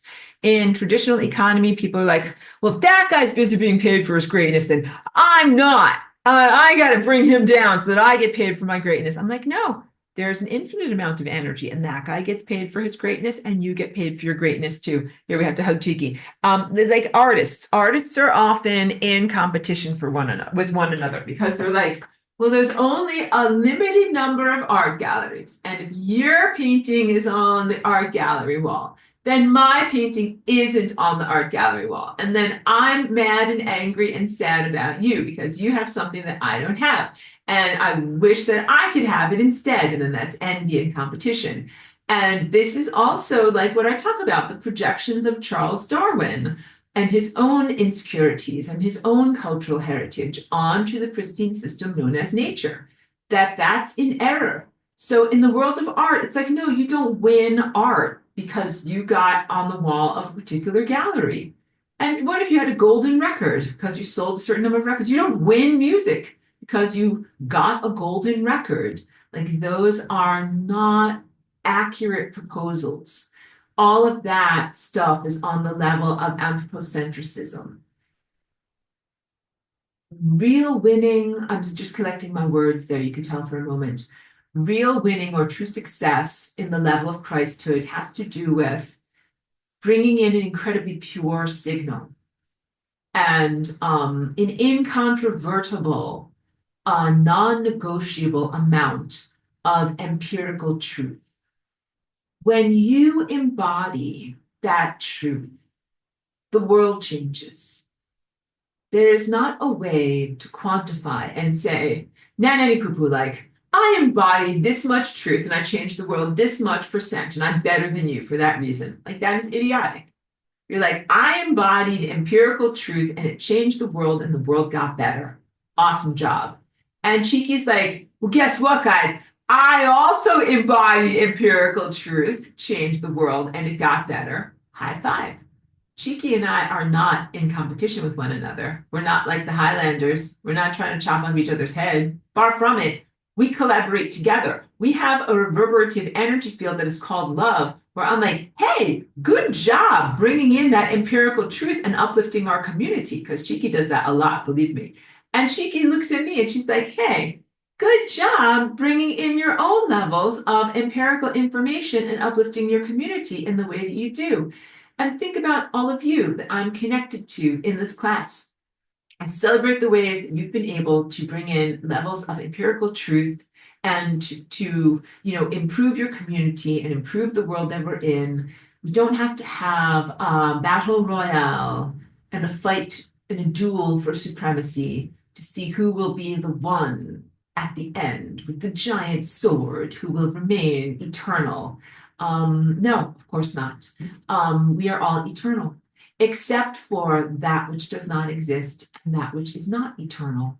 And that stuff, that's the garbage stuff that's been artificially amplified in our world and has been so cruel and has created so much suffering and has been so difficult to endure. So we've been assaulted and corroded here by that stuff, and our whole entire network has been diminished.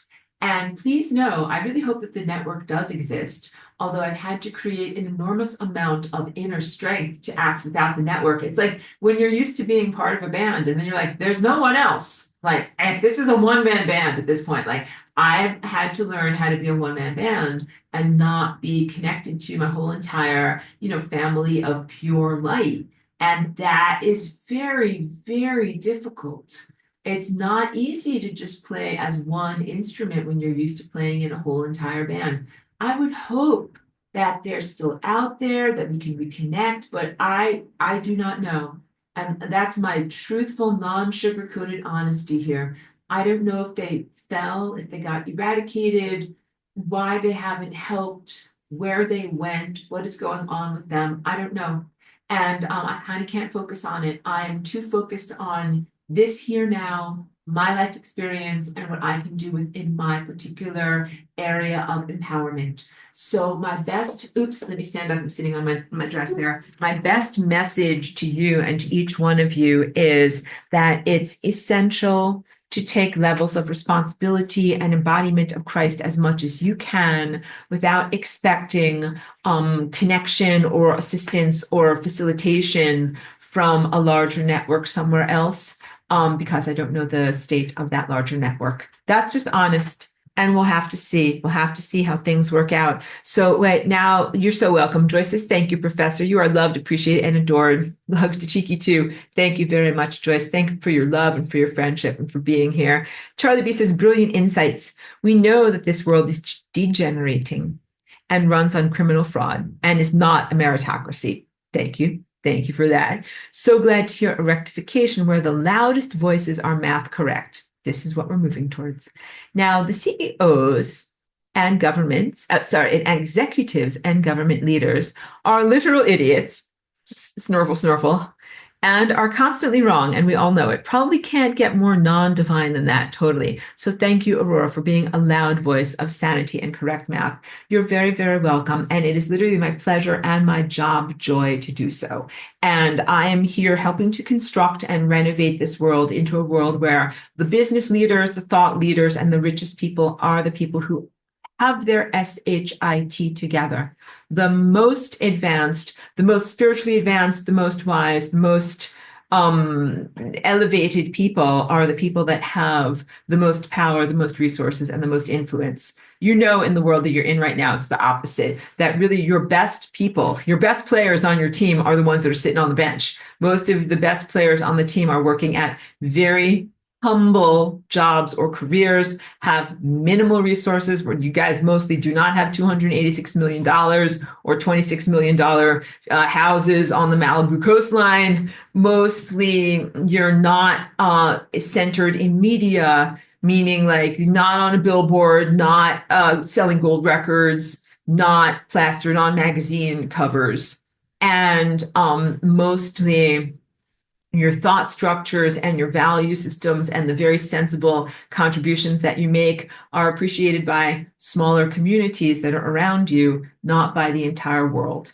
And of course, that's erroneous, because you should be the loudest voices, you should be given the most resources, and you should be making the biggest projects. Like if you are intelligent and wise and have a great value system and you're really athletic, spiritually athletic and math correct, you should be building stuff, because the stuff that you make and that you build would be good stuff that would last for a long time. And what's really happening instead is a lot of waste, where people are like, oh yeah, give all the building materials, the money, over to these characters over here. They're going to build satellites that emit this. Look at my face. This is my I am over it face, and put it in the sky and beam antichrist frequencies into your mind. It's the world that you're in and you're coming out of. It's not the world that we will create moving forward, but we have to call it out in authenticity. And it's very big. When I say that that guy making those satellites to go up in the sky is beaming antichrist stuff into your brain, like that's kind of radical. But I say that on X all the time because I think that he can hear it in his mind. Joyce says the king is the Antichrist over the pond. Charlie, yeah, totally. That guy is so evil and gross. Pedro says, got my vacation week, but also got the flu. Mild but little energy. Next class, I may participate more. Pedro says, love the lasagna. I hope that you feel much better. I'm sorry that you're not feeling well on your time off from work, but please take a lot of extra vitamin C. Everybody should take tons of vitamin C anyway, because it really does help against this stuff and this stuff. Take a bunch of extra vitamin C and, rest well. And I don't know if you have chicken soup in Mexico, but have some chicken soup, okay? And feel better. Okay, Cheeky, you guys can tell the sun is going down. We're actually having our pink moment. It's very beautiful here in Ojai. And you can see now my incandescent yellow-orange light on me over here. Cheeky needs hugs. Cheeky needs walkies. We need to take care of Cheeky. So I'm going to wrap up class. Kate says, millions of thanks and much, much love to you for another extraordinary class today. You're so welcome. She says, your insights and honesty are truly unmatched. I am so grateful for your beautiful comment. Thank you, Kate. And thank you for being here. And Pedro says, I'm taking zinc and vitamin C and nascent iodine. Those are all good things. Those will all help you. Very good. If you have a dog or a cat, be sure to hug your dogs and cats, because their love is very healing and nourishing as well. Okay. So gonna wrap it up. It's interesting, like when I went through my notes for today, I was really thinking much more along the lines of having like a very shiny, beautiful presentation about Christ and all the positive things. But something, I had to focus a lot on the Antichrist, on the things that we are facing in our world right now, because again, I can't just lie and sugarcoat things and blithely gloss over what is like giant piles of doo-doo. But I want to leave on a very positive and like empowering note that it is your job to come of age in this complete war zone. and to awaken and embody your own inner Christhood and that truth of who you are inside. And then the very first thing that you do with your awakened powers is fix these bad things that are going on. I'm telling you, the very first thing you're going to want to do, you're drinking your coffee in the morning, you're like, oh, my Christ powers just awakened. Take care of these satellites. Take care of these towers. Take care of this stuff and this stuff and this stuff and this stuff and this stuff. That is the response. I'm sorry.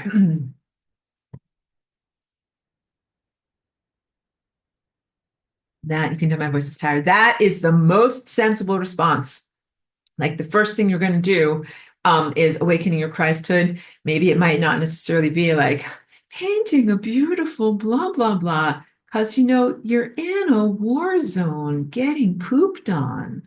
The very first thing that you might do is stop the poops from happening and clear the psychic atmosphere so that you can have a much better connection with yourself and others around you. And then we'll see what's going on with the rest of the Christ Telepathic Network. Okay. I will include my notes in the archive. Thank you, everyone. And I'm so excited and hope that you'll be able to join me for my upcoming retreat in May. And may our world be transformed in the interim. Okay. Thank you very much, everyone.